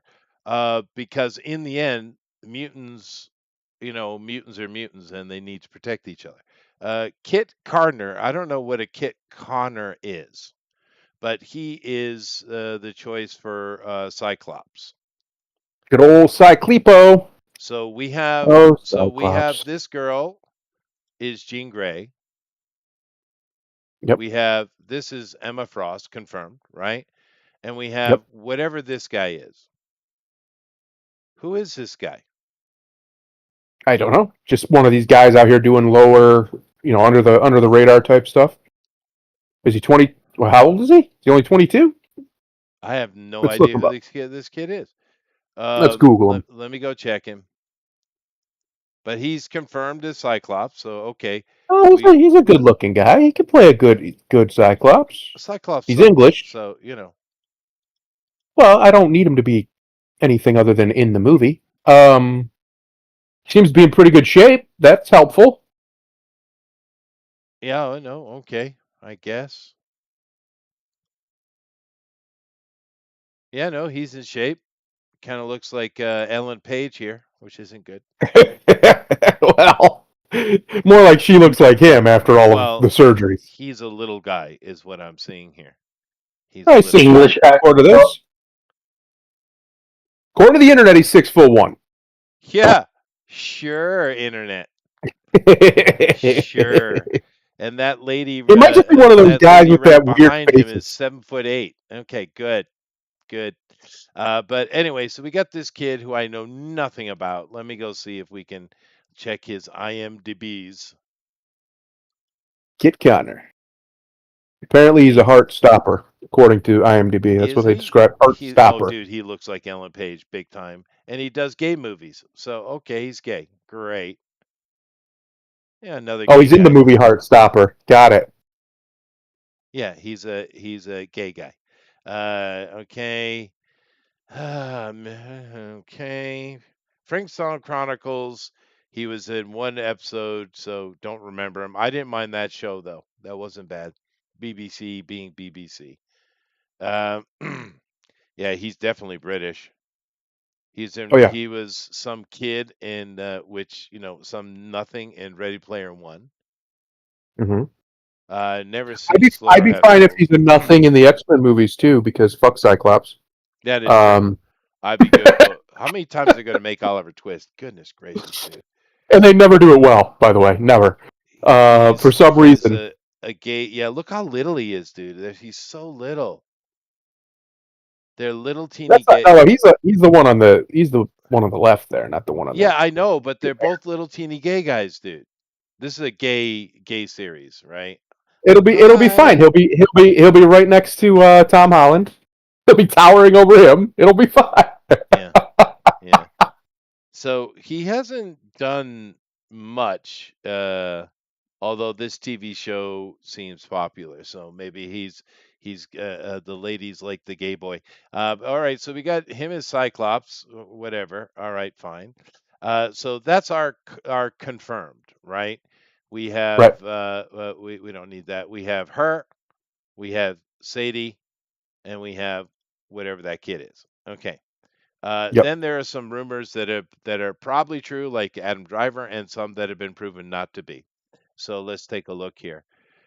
This guy, Asa Asa German of Gen 5. Yeah, no. Then that's an ugly dude. and is Yeah. an ugly dude. So who should he be playing? I wonder. Well, apparently he's not playing anybody. Looks like it was a debunked rumor. Okay, and Asa Butterfield, X-Men rumor made. I thought he was Asa Germain. All right. Well, anyway, Asa Butterfield, X-Men rumor made the rounds this week. We passed on it for obvious reasons. Okay, so you knew it wasn't real anyway. Um, let's see here. Asa Scream did test for Cyclops. Okay, he lost out. All right. They were going for that look though, huh? They're going for Mm-hmm. that look though. Okay. Um, and this guy was wanted to play Cyclops as well, but he didn't get the job either. We just saw that little gay boy did. Okay. So they're making a lot of rumors and stuff. Interesting, isn't it? Okay, here we go. So Professor Professor X. X comes down to Abbott or so this guy. Why do I want an Arab Professor X? Him being a Jew is kind of important. Um, well, go down a second though. I don't know why it even is worded this way. I think it's worded this way as bait. The loud Professor X rumor of late has been Bill Skarsgård. That makes sense. We'll see. Yeah, no, they see if they do something like this, they'll kill it. They'll just kill it. Uh, they'll just straight kill it right out of the gate. Charles Xavier. First of all, he needs to be an American actor. I'm sick of these Brits. And second of all, he needs to be a white man because he is a white man. His name's Charles Xavier. Yeah, He's a white guy. he's very Jewish. There's Super Jewish. I'm so sick of British Charles Xavier. I get Patrick Stewart did a great job, and he did. But Charles Xavier's an American. Let him be one, please. Yeah. Thank you. Yeah. There's plenty of bald white dudes in America. I see them all the time. They're everywhere. There's got to be one who can act. There's got to be at least one. Yeah. But him and Magneto, of course, they had many reasons to have a friendship. One of them being, of course, the fact that they're both mutants, they're both intellectuals. But one of the things that tied them very quickly together was their Jewishness, especially what they're coming out of the war, right? Both of them in different ways. Carlos Xavier, leader of the X-Men. The X-Men. X-Men. What do you think the chances are they cuck out and don't call it X-Men? Because, something sexism. Again. Maybe. Again. No fuck. Yep. Keep on. Well, dude, if you're paying attention, it kind of looks like the first thing we're going to get is the Hellfire Club. But I'm all right for that. I'm okay for that. Start with the bad guys. I like it. Because the Hellfire Club does bad things, but they also do things that in the bigger picture are actually good, useful. Right? They're not trying to destroy the world or anything. Right. Quite the opposite. But it looks like they've had many people, coming in and doing tests for Professor X, which makes all the sense. So that guy, Tom Pelfrey, whoever that is. But I think Skarsgård would be he's a better actor. Anyway, I don't know. This guy could be a great actor, but no. Doesn't look the part. But we there do he know is. There's who Adam. Frost and Cyclops are. We know that. Yep. Okay. Then there is Adam Driver, and this is part of the that got our attention.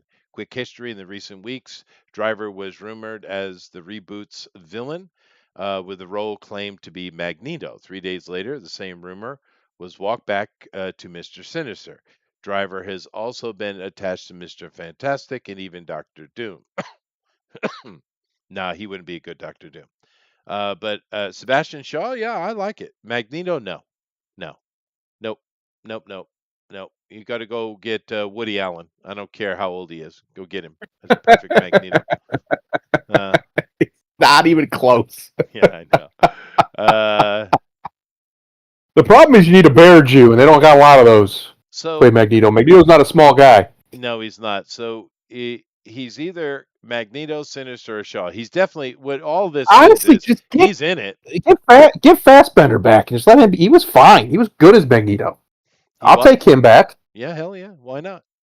Bring them both back. There's no reason not to. They did a good job. What was that other guy Yeah.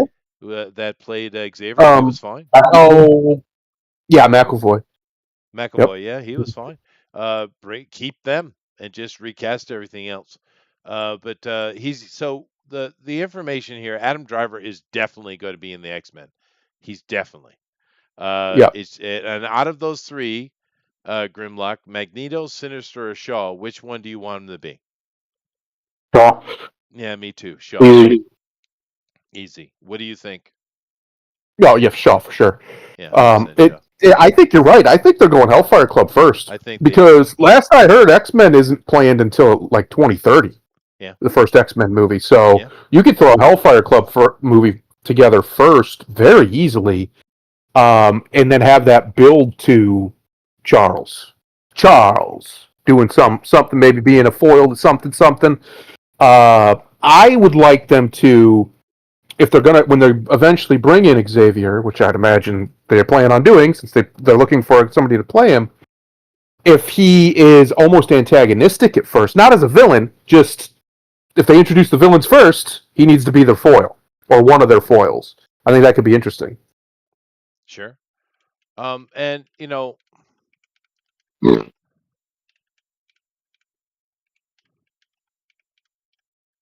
see, no misspellings because I have a new keyboard. Ha!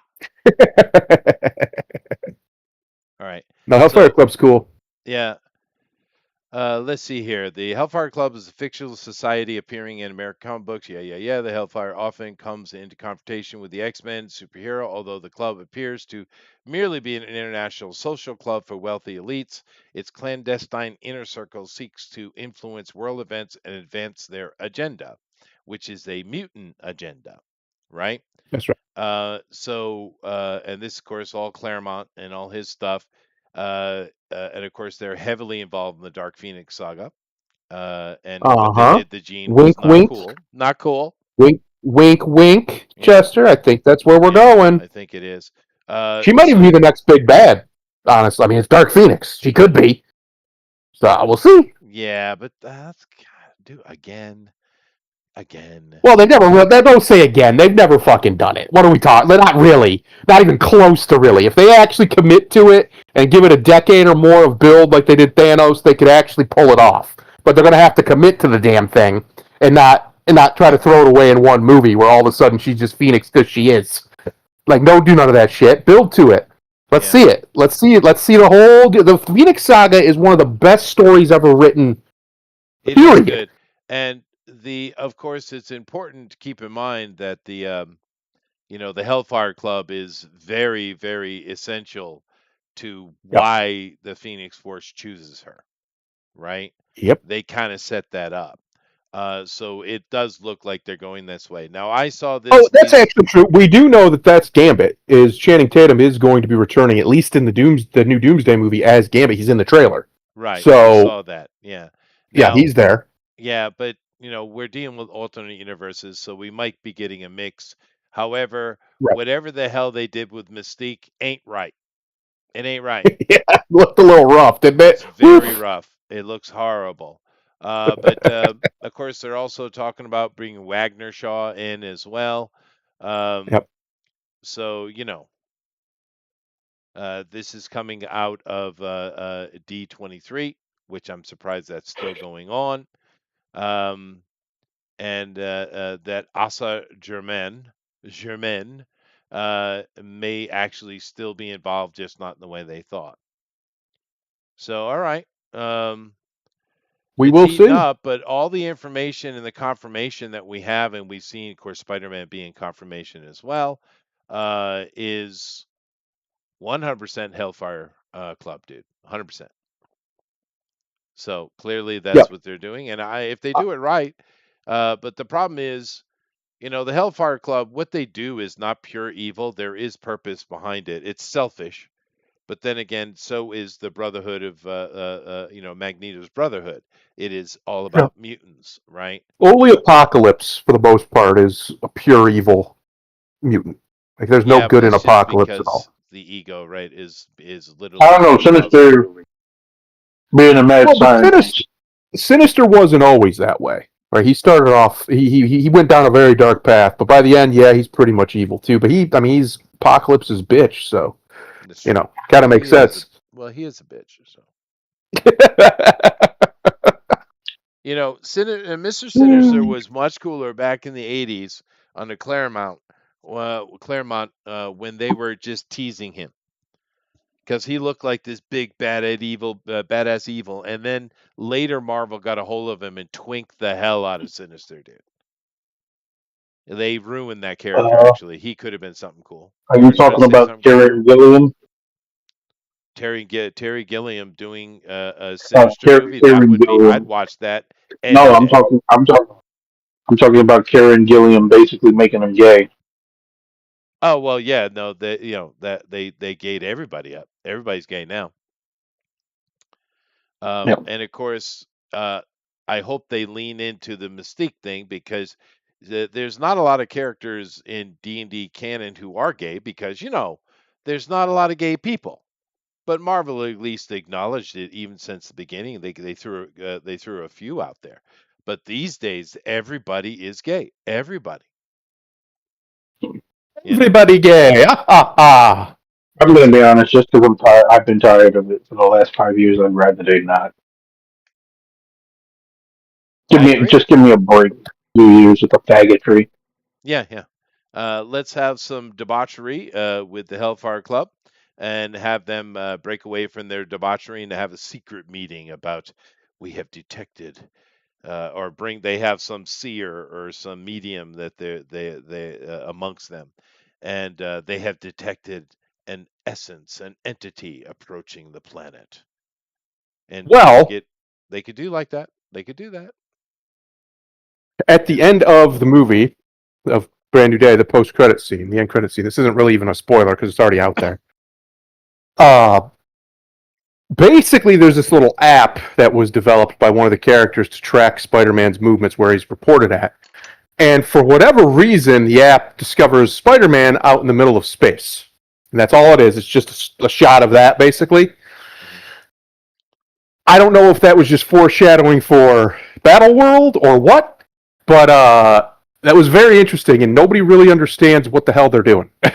What was the point of this? Because that's all it is. There's no dialogue. There's no, there's not a cameo out of nowhere. Nothing like a lot of the old end credit scenes. It's just that. So that's pretty strange, considering this is their big movie before their big movie, or at least what was supposed to be, and then this came out and blew everybody's expectations out of the water. Um, I don't know. I'm just saying that they're not afraid of space anymore. It seems like it looks Yeah, like that's true. they're gonna really tap into the more celestial stuff. I mean, we're about to have Doom do a total wipe, so like, which he's done before in the comics. It's not like this is an unprecedented thing. So it'll be very interesting to see where that goes, if anywhere. Hmm. Um, I wouldn't be surprised if you do see Mephisto eventually. He might even be a surprise, like it just that we didn't see coming, Cohen was because great as Mephisto, dude. he might actually just be Mephisto. They could do the thing where they did before, where that was one of his tricks with whatever he did. I don't even know what he did in that. He did nothing. Uh, He had a little bit. That's, I mean, easy to keep using him. Easy. Yeah. yeah, just keep using him. Just say he was just doing his thing, Yeah. doing his Mephisto thing, and you could have Mephisto be a big. I mean, he's Mephisto, a big role in the future events if they do more space and cosmic level stuff, which it looks like they're going to. Right, like we said they got Ghost Rider in there. He's a big deal cosmically. He's a very very big deal cosmically, depending on how they use him. Doom is doing some super heavy cosmic shit. Because we're not just getting Doctor Doom, we're getting like his ultimate form, basically, of Doctor Doom. And I don't hate that idea. So we'll see what they do. I would be surprised, actually, if they back off.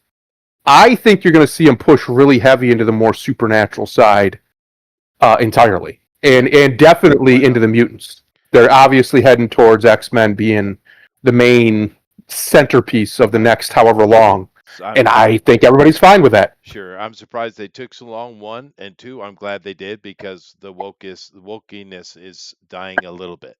Alan Yeah, says Mystique looks like Howie Mandel in Little Monsters. You are correct, sir. You are correct. You are correct. It looks really bad. You notice they didn't get Jennifer Lawrence back, huh? They got everybody thank else back, God. but they didn't bring her back. Thank the Lord above, because my Nasty Lord was little she thing. insufferable as It's very Mystique. insufferable. Now, before I move on to other things, keep in mind Hellfire Club in the comics, they know about the Phoenix Force, and the Phoenix Force will like go to planets and literally just eat everything, emulate and eat everything.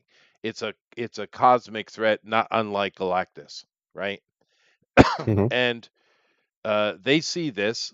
They one want to protect the planet, obviously, because they live there, and two, they want to try to control it. Now, they succeeded at the first part, failed at the second. But I just saying the Hellfire Club is not pure evil. They are self-serving, right? So uh, you could easily see the modern thing that they do. The bad guys are just misunderstood. It kind Yeah, of can work with the Hellfire Club a bit. I don't want that. It's what I'm you so got to sick of get, them buddy. doing that. It's what you got to get.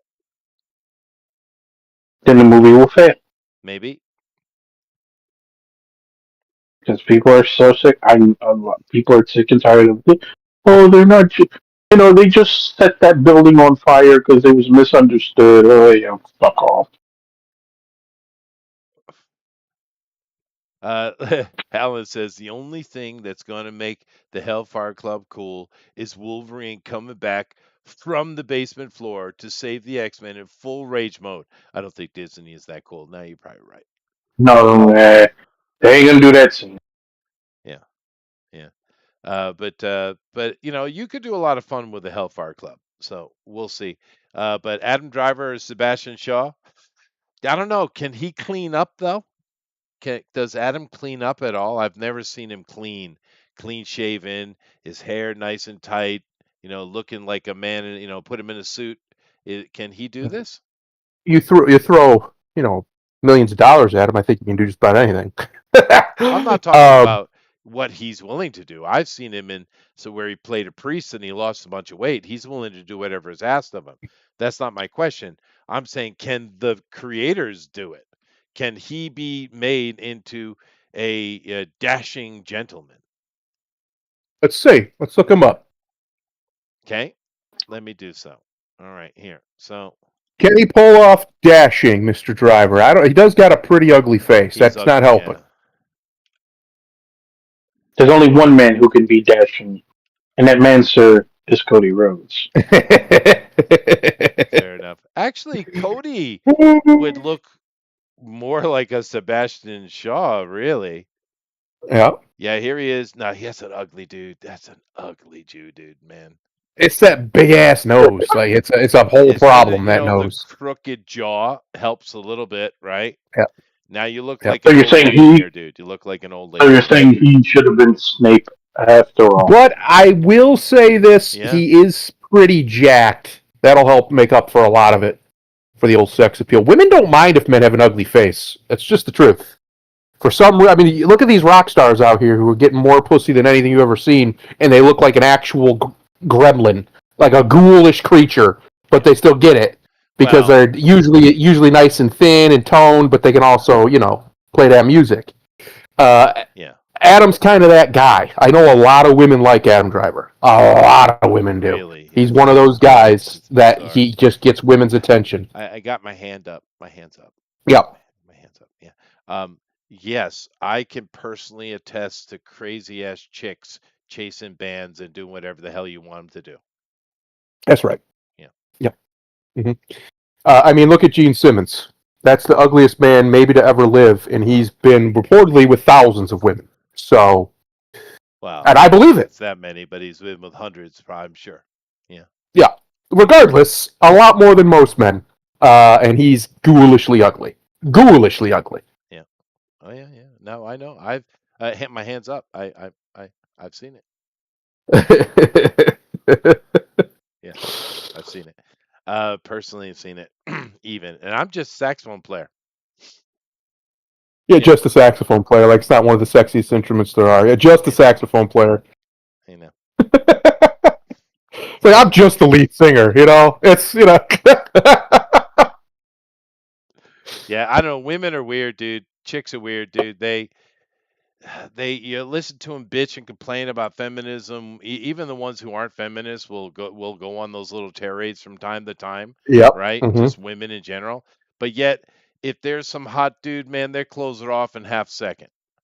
Yep. Morals go It's out the it's window. like, Principles go out the window. Yeah. what were you just saying a minute ago? Hold on a second. Yep. What? I want a man who does X, Y, and Z, and then they're over here fucking three men who aren't anything like that. Yeah. Dude, I tell you, Yeah. one of the most eye-opening experiences in my life, because I had some success, but mostly I was just a musician, right? So I Yeah. worked as a bouncer. You guys all know this, just so I can make sure I always had money in my pocket. And sometimes I had to go and run the bachelorette parties, just be a bouncer at it. Man, I'm Hmm. telling you, it's shocking how quickly Aunt Edna will put a dick in her mouth. I don't think I'd want to do that. I Not don't the think it's that bouncing. shocking. That's probably how she got married in the first place. That's probably True. true. Yeah. I just don't know if I'd want to be a male, like a male stripper. To me, it feels gross. It's like it's too easy. You know what I mean? Like, that's too easy. I don't know. It's one of Well, those things where it sounds good, but then you live it. And I've met a couple, and they hated it. Eventually, they're like, "Nah, well, I don't. my hands I up. don't want to. I got I'm out." my Yeah, hands up. My hands up. Yeah. A little bit of insider information for all of you. Nearly every male dancer I've ever met is a gay guy. that's right. Yeah. Well, that's why they hate the women. Like, don't touch me, you filthy whore. Yeah. Here you go. I'm gonna put a picture of our boy Adam Driver in a nice tuxedo. Yeah. Little side shot of him in I the shall. chat. Yeah. But it's yeah, there's that. So we'll see. But it definitely looks like they're going Hellfire Club. I mean, we all want to have some fun stuff, but unless they have really cleaned house and made a conscientious effort to change, it's not going to matter. And they haven't done this. They have not. They got rid of Bob Iger because he was way too hot, and they brought in someone more gay and more political. Matter of fact, I don't even think Bob Iger was political in that way. He just was campaigning. This guy they brought in is a true believer. It's like Hmm. Steve Jobs and whoever the new Steve Jobs is. Steve Jobs, yeah, he's probably a gay dude. But he's an artiste, right? Steve Jobs. Just He was ask an him. That's what well no, that's what he was. And he was kind of hard-headed because of it. This new guy, he is a gay activist, right? The new Apple boss, right? Just like the new Disney boss. I don't know if he's gay or not, but he's an activist, right? So Disney didn't back up and say, okay, we get what you're saying. We're going to tone it down. They toned it up. So I don't have any faith at all in Disney doing anything at all. And even though Doomsday might be good, I personally hope no one watches it. I hope it Oh my bombs god. horribly, It even won't. if I it's a hate. great movie. Yeah. I hope it does because Disney needs to be dealt with. You know, it is what it is. Christopher Nolan movie's not good, made tons of money. Spider-Man movie doesn't matter, people are going to go watch it. But Disney needs to be dealt with.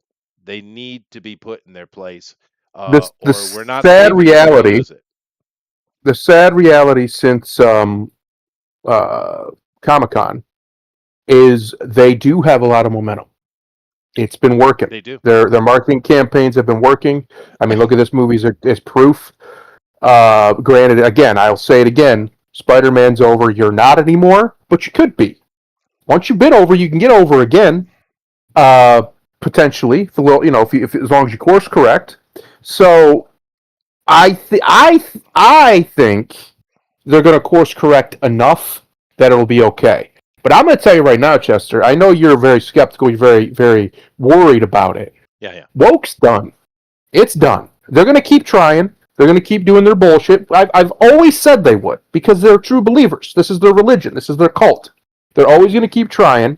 But to the average American, it's done. It's so done that you got professional athletes out here, men, making fun of the WNBA openly about their trans rule Hmm.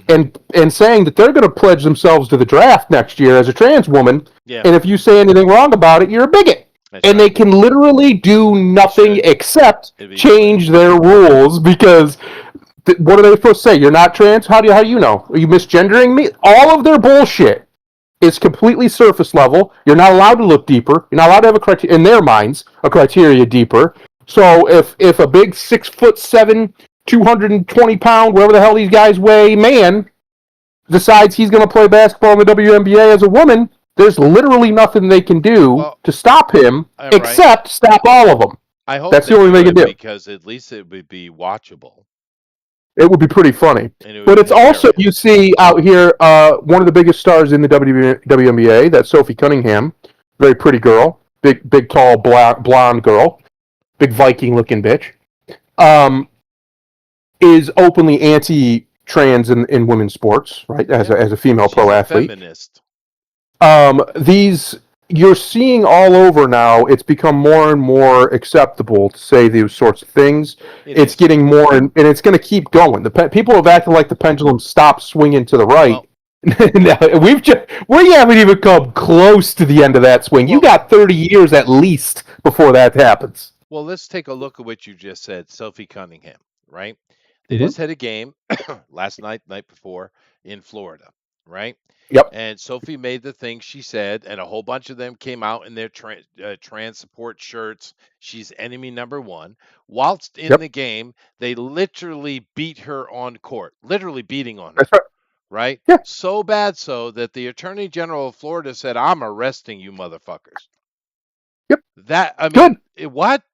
That's the Good. situation, right? That's how bad it is with them. And the sad thing about it is, I mean, you tend not to watch a lot of female sports. Some things I do, like figure skating. I much rather watch the girls than the guys. Volleyball, you know, Girls I'd are rather watch prettier. female than male. However, most of the time, yeah, I don't watch it a lot, but the women are fine in their own lane, right? It's fine. But female basketball is god awful, dude. They can't they can't even make layups, dude. I can Yep. make a layup. Me, this guy. Now I'm tall, fair enough. But they can't make layups. They can't hit nothing. And then all of a sudden, you get this girl, Caitlin Clark, come in and she's just a normal girl who can play basketball. Now, if you put her against a bunch of high school boys, they would tear the hell out of her, right? But she can just play the game normally. And That's right. of course they lose their shit because they can't because they're a bunch of tokens. It's all about being black and lesbian. That's what it's about. It's not about the Yeah, sport. It's not about basketball. But because it's more Caitlin, if about you them being watch her play, she's just kind of normal but she's playing it's more against infants. it's more about them being dykes. I know a lot of people want to make a big deal about Nah, Caitlin it's a Clark, dyke thing. and she is good. But I pointed out to people, Diana Taurasi also was one of their best players for a long time, and she was white. But Diana Taurasi ate more pussy than most men porn stars, and they didn't have a problem with her. It's because Caitlyn and Sophie Cunningham are not dykes, and The they're life white. of the men. Because that part, it doesn't matter a little bit. It's because these two white girls are not dykes in a mostly dyke league, which is why people don't want to watch it. It's not even so because at one time the WNBA had good press. They was coming off the '90s women's Olympic teams that had done well. They had a lot of good That's vibes when they with get their people. funding, yeah. Yeah, and people was willing to give them a shot. Those ladies who represented the league well, they came and went, and all that they got replaced with was the young, entitled dykes who couldn't fucking get ratings on Lifetime, the network for women. Um, they have been they have been strong arming people into watching their product, and their whole thing is, well, how do you fix the product? More money, please. Of And course, there's always more money. Yeah. it's Yeah. not going to help. No. They, I heard somebody say that the WNBA is finally profitable. I don't believe that. Show No, it. it's not. I'll believe it when I see the It's no, it's paperwork not. because it hasn't been profitable in 30 years. It went from And $50 million loss annually to 42 million loss annually. So they picked up 8 million, which is not nothing, right? But no, they're in the red every year. They've always been so. And the whole transgender thing is because of Brittany Griner.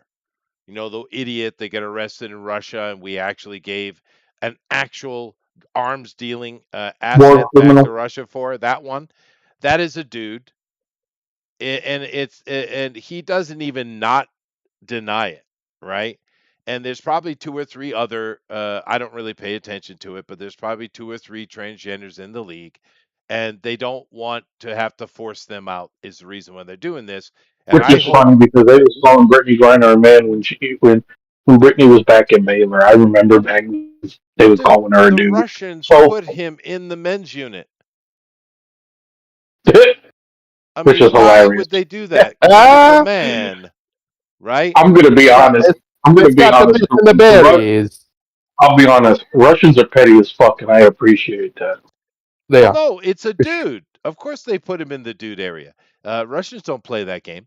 However, um, that's the problem. And I hope that all of these NBA guys, most of them retired, I hope they come try out. I think it would be hilarious next year because people would actually watch the WNBA Yep. just to Well, you see it. saw the thing with in this Cantor,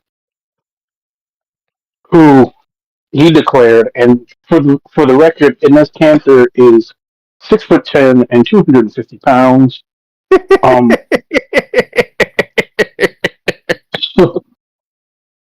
and I think he had a career average of 14 points per game with the men. So yeah, I don't think that's gonna go over too well. That's 50 points a game right there. He's going to become a superstar.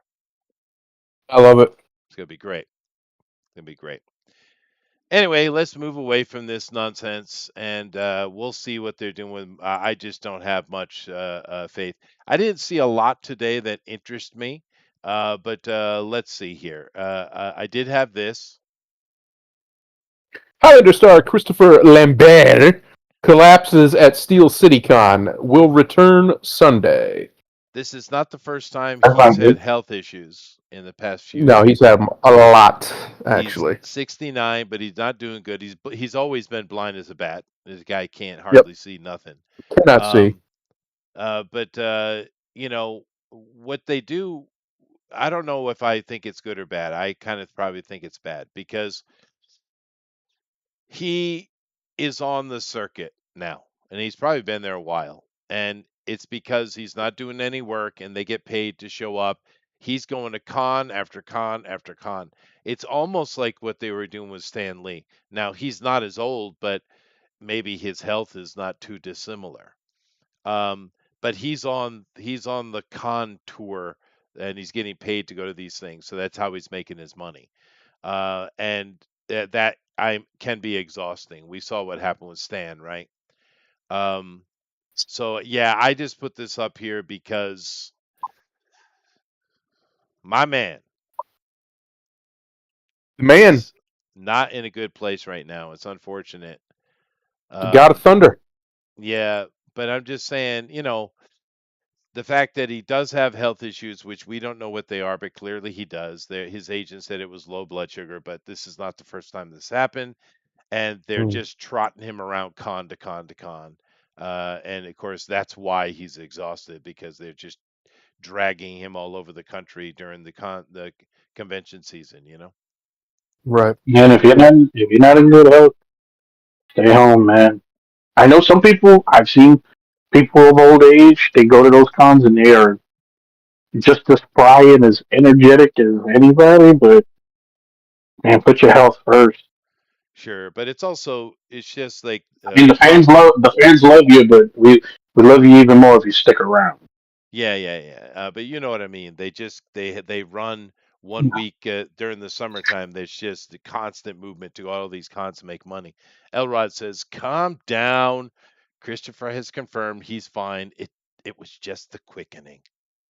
It's very Yeah, The clever. quickening. good job." But yeah, that's that. And he did Hopefully, say he's fine. He's going to be back on the Sunday. And Henry Cavill came out and said he hope he's doing well, which is nice of our boy Henry. But he's always like that anyway, Henry. And of Yep. course we have the new movie coming out. So I just saw that and thought we'd talk about Christopher a little bit. I've enjoyed several of his movies. His career was kind of short, although he's probably done a lot of stuff in France because he's French. He's probably done a Mhm. lot of stuff we've never heard of. But it's kind of sad for me that he's reduced to just being on the convention circuit. It's a bit sad, don't you Yeah. think? What happens I though don't for know. a lot Some of of these those guys? conventions you make good money. You might make more than if he took an acting role with less stress. He that might be might be true. And I have to say, I'm not really a fanboy of anything. But when Because I I went to mean, the Tokyo Comic Con and I saw Peter Weller on stage, it did make me smile. if you think about it, because I've been to those cons, you go there, you meet a guy, you pay a certain amount of money to get Yep, a picture or an autograph or I both. did for my daughter. I It's mean, expensive. I mean, which would you rather do? You rather sit in a hot ass trailer 18 hours a day, wait for to go out onto the set and deal with a bunch of fucking idiots, or deal with some people who actually want to see you. Who love you? Yeah, yeah. I actually paid for my daughter to see Tom Hiddleston. Get a picture with him. Woof. Right? Then who? And no I one think say I'm most not that a good dad. is I am a good dad. Elrod also says rumor is Clancy Brown poisoned. That's probably true. that would be hilarious. That would be. But Clancy's a good old guy. I love Clancy Brown. Um, but Yeah, you're right, but it's also a little sad, don't you think? I mean, to be honest, if you're think about it, right? Most of these guys at an age where the average person would be retired, right? Sure. He's And 69. a lot of guys, even though they retire, they don't just want to sit at home. So, what would be a happy medium? Yeah, I could do this con circuit where people actually want to see me, I or know. I could keep trying to do these movies. And yeah, you probably would get paid, good money, but you have to deal with all that fucking bullshit. Yeah. Yeah, I'm not disagreeing with you, because he is one of those people that is beloved. So a lot of actors, especially these days, it's very mixed reception. But Christopher Yeah, Lambert, everyone's like, yeah, if you know who he is, you're like, oh, Christopher, right? yeah. He's one of those guys. Because So, it's funny that you mentioned Peter Weller because he's the headliner at the upcoming con here mhm. in about 3 weeks. So Yeah, I I'd wouldn't say mind. that's about what I paid Alan for Tom Hiddleston. About $400. I think it was a little bit more actually. I think it was Jesus, four four no, I seventy didn't five. spend that. The most I spent was $90, but it was me, Ron Simmons, Teddy Long, and my brother, and we was holding the current SmackDown Tag title. So Well, with Teddy Long, we don't really need Ron Simmons. Yes, please. Always and forever. Get it? Is One of he the few still men that is alive? automatically. Oh yeah, yeah. One of the few men that is automatically Sir in every room he walks Oh into. hell yeah, That's Sir right Ron there. Simmons, That's baby. Ron Simmons. Right. and Teddy Slaughter, Long. they go. Teddy Long should be Slaughter was kicking pretty the nice in too. the back end and saying, "Move it along, Teddy." Now I bet you Teddy Long's actually a wonderful person to be around. I bet you he's He great was fun. actually hilarious. Yeah, yeah, yeah, yeah. I will always remember He's this. a I was like, manager for you guys uh, who don't know. He's a Mac Daddy. it was hilarious. It was so I'm sitting there. So I'm like, so how's your day going, Mister Long? And I quote, I can "All see right, it. ain't shit, player." What? Say it again. He looked at me. I said, how's your day going, Mister Long? He goes, "Oh, it ain't shit, player." Yeah, Teddy Long. Yeah, there you go, Oh, Teddy. good old Teddy Long. Yeah, here. No, this is Teddy. I know, right here, right there, boy. There you go, Teddy. Get him, Teddy. That whole panel was a He's one mistake. of the Look at that. WWF managers, um, and he's good at what he did. Uh, Yeah, he was the GM Yeah, of SmackDown forever. yeah, The yeah, general manager of yeah. SmackDown yeah. forever. This is No, him as Teddy Long's this is fun. him as the general manager right here. Yeah, Yeah, right Teddy here. Long's fun. But no, Mr. Simmons is Mr. Simmons, Yeah, and that's the end Yeah. of that conversation. That's just yeah. it. He's I'll just show Mr. Ron Simmons. Simmons. No, he's done pretty well. He's doing well as far as I know.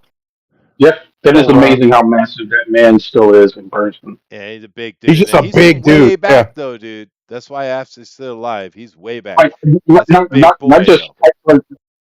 like he was shorter than I thought he would be, but like his arms, dude, was still freaking massive.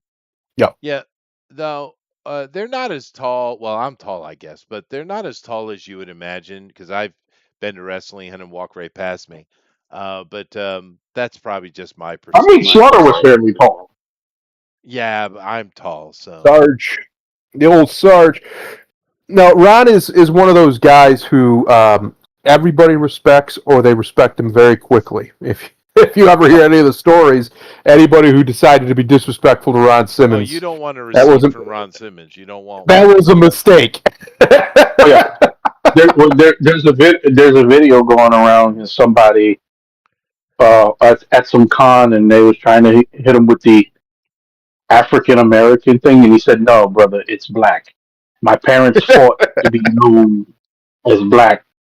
We didn't win the title in Africa. We won it here."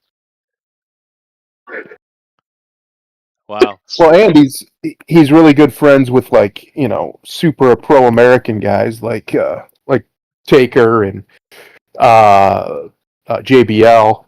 Well, Yeah, Yeah. he's probably very normal. Let's put it that He, way. He's he, probably a he, very he is normal a guy. he is a Georgia guy. Yeah, yeah, big but old Georgia I still Bulldog. say my best advice for the Americans of African heritage: stop being black. It ain't good for you.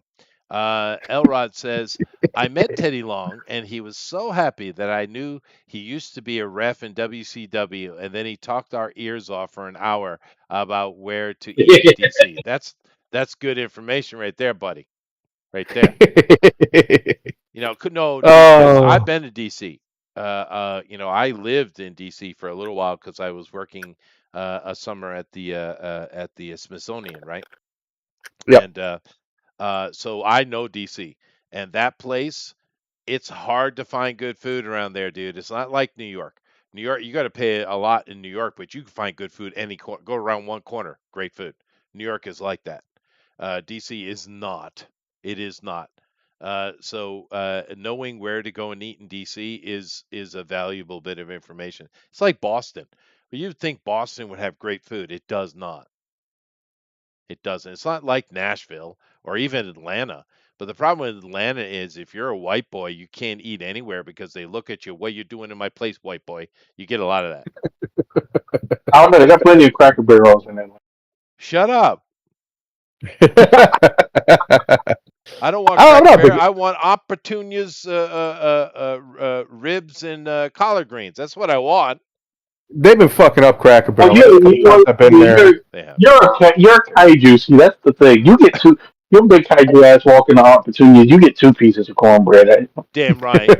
Actually, of course I am joking because black ladies, especially old black ladies, they love me, dude. Yeah, they love me too. They Yeah, always they do. have. They come up, Always. squeeze, pinch my little cheeks. They love touching you, Mm-hmm. putting their hands on you. They give you an extra slice. Uh, Calling you baby. Like, all right, what do that's you right. need? What do you want? Yeah, Anything you want, name it. It's yeah, yours. yeah. Now, of course, I understand No, baby. the ghetto fatigue is real, but those are ghetto people. Not all black people are ghetto. I mean, even if they come I from the ghetto, they're not all ghetto. I still remember the last time we went down south. We went to Tennessee to surprise her cousin who lives down there because she was just got and she was having a baby shower, and she didn't know that my wife was coming. But my wife didn't want to drive down there, so I was like, all right, I'll drive you because it's about 7-8 hours from here. It's not that bad. So I drive her down. We stayed the weekend, but on the way down, going through Kentucky, we stopped at a McDonald's early in the morning because I like to drive at night.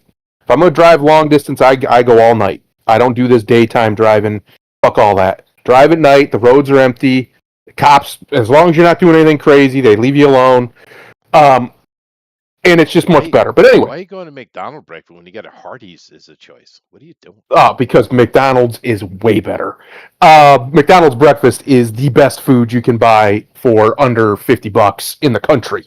It's so good. Anyway, so we stop there and we get some food, and it's an old black lady working there. Just your typical old black lady. And I still remember. I remember her voice. I remember everything she said to me because she was just sweet as pie, just sweet as could be. Talking about, here you go, baby, here you go, sugar. I was like, ah. It was so nice at 7 in the morning, pulling through the It McDonald's, is getting nice. that nice lady talking to you like that. And Chester, I'm gonna tell you right now, I'm not a big fan of the McDonald's biscuit sandwiches that they got up here. You go down south, and you get that real biscuits, bro. It's better. That's It's like, better. oh, it's so much better. Yeah, yeah.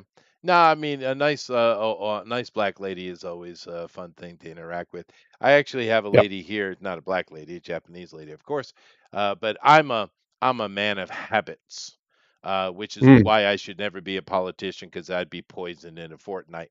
But nevertheless, so every Wednesday before I go to because I'm the official Psyche City English teacher, right? So I do a bunch of adult classes on Wednesday night, and I always stop by the Lawson, which is a convenience store, and I get myself a carton of cigarettes, I get myself a coffee, and I get myself a karage kun, which is kind of like chicken nuggets, basically, but better, right? They're really one of the best, generic kind of foods I've had in Japan is these little chicken nuggets. Anyway, I get that. Now, in the little container that you get for like 250 yen, so it's like $1.80, something like that, excuse me. You get 5 nuggets in this little container, right? And it's fine because I just want to put some food in my belly before I go to class. That's all I want, right? I'm not looking to eat. I just want to have a little bit of calories in me before I stand up for 3 hours, right? Um, Anyway, so I get that every week, and the same lady works at this place. I go to the same convenience store every time, and she knows when I'm coming, right? Because I'm very pedantic, if you haven't noticed. Um, and when I walk in, she always smiles, says hi to me and I take my same route to go get my coffee, and come back around over to her. And she always comes out of the back. She's got the little container that's nice, hot and fresh. She puts it in the front. I open the thing up, take out my container, put it down. And she always puts up her finger, asking if I want a carton of cigarettes. Say yes, onegaishimasu. The whole little thing is very simple. It's polite. I say thank you. She smiles. She's always happy to see me. It makes her day. It feels like she always gives me an extra nugget. Nice. Yeah, I get 6, bitches. But my point is the old lady love. I'm all day for that, man. I love the old lady Yep. love. Yeah. Yeah. No, I mean that shit about the McDonald's breakfast, Chester. For its price in the States currently, you're not finding any better food. You probably couldn't even make better food for its price. It's Well, still cheap as shit comparatively. it's been more than Uh, 30 years since I've eaten in America, dude. it's But all real food. Like, because a lot of them fast food places do some really sketchy shit with their food. Not the McDonald's breakfast. They have their own farms. Most of their farms are right here in this state. I know I've been to them. Just like the Bob Evans farms are right here in this state, and they make sure they give you the best quality for that price, right? I'm Right. not saying it's best food in the world, but for what you're paying for it, at $20 for two people, and it's more than enough to fill you for basically the day, you can't beat it. And it Well, tastes good, can't beat it. yeah, but see, back in my day, the only breakfast McDonald's had was the Egg McMuffin. That's it. No Oh, pancakes, no nothing. bro, they got They just bro. had the Egg McMuffin with the ham. I gotta So, get this boy over here and get him a steak, egg, and cheese bagel and well, change now his entire life. I stop at McDonald's every time I go up to Oita. I stop Yep, by on my way and I get a sausage egg McMuffin, which is pretty tasty. that's right. Yep. However, when I was living in the States, Hardee's breakfast was the best by far when I lived there. Well, The country fried steak biscuits is still top tier. Say it again. Just not enough. Say The that again. country fried steak biscuits from Hardee's, pretty good. It's good stuff, man. And yes, Alan, when the old ladies are always grabbing my ass, I know it's not my fault. Even my He wife will likes that constantly too. grab my damn ass. Every time I turn around, the woman's molesting me, and I'm like, "What is it with you and the asses?" And she said, "It's cute and round." I'm see, like, "All right, fine." Eric knows. Eric knows the glory that is the steak, egg, and cheese bagel. Chester, I'm telling you, I could eat six of them. I don't, but I could. They're so good. Yes. They're so good. And the guy, it's crazy because I'm pretty sure, if I remember the story right, it was just one of their cooks who came up with the idea. And they just like, yep, we're going with that. And they have the steak egg, the bacon egg, and I think just an egg and cheese bagel, if I remember right. But oh no, sausage, egg, and cheese Yeah. bagel. But that Wow. steak one, mm, Alan, in mm. Japan, Burger King doesn't even have breakfast. They don't even have it here. Yeah. Well, it'd be nice if Burger King didn't exist at all because it's disgusting. Oh no, no, no. Burger King Japan's awesome, dude. Awesome. Well, I bet everything's in Japan's awesome, but over here it's I McDonald's haven't is had the good. I best. haven't had good Burger King in 20 years in Well, America, and you that's insane. you remember back when McDonald's was having the controversy of the squeezed out pink fake meat that they were Yeah. using? Japan Hmm. never had that problem because Japan has rules. You're not allowed to have synthetic stuff. Therefore, Japan McDonald's has always had real meat because it's the Well, rule. that's why you just order the double quarter pounder with cheese and call it a day because that's Damn fresh right. patties made when you order it. That's Done. right. That's right. Now, Boom. the interesting thing is Japan McDonald's or Burger King or any of the, I think there's a Five Guys, is a steak, a Shake Shack. Is that what it's called? Yeah, that's one of them. Yeah, Mhm. But they're required by law to use actual food, and they set it up in country, and they do. But here's the thing: I can go to McDonald's, get a Big Mac set, Big Mac, French fries, and a drink, right? Normal set. How much are you guys paying now for that? too much.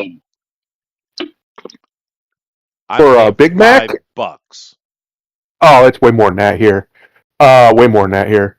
So my question is, how can They Japan just actually, I know for a fact, they just had a special, Chester. This was a special they were running on it for $8 for exactly a that for a Big Mac special? meal. Yeah.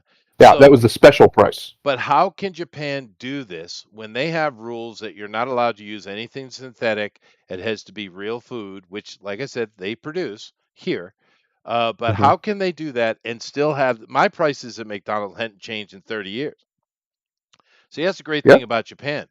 When I first came here, everything costs exactly the same money as it costs now. it's Nothing very has changed in stagnated. 30 years.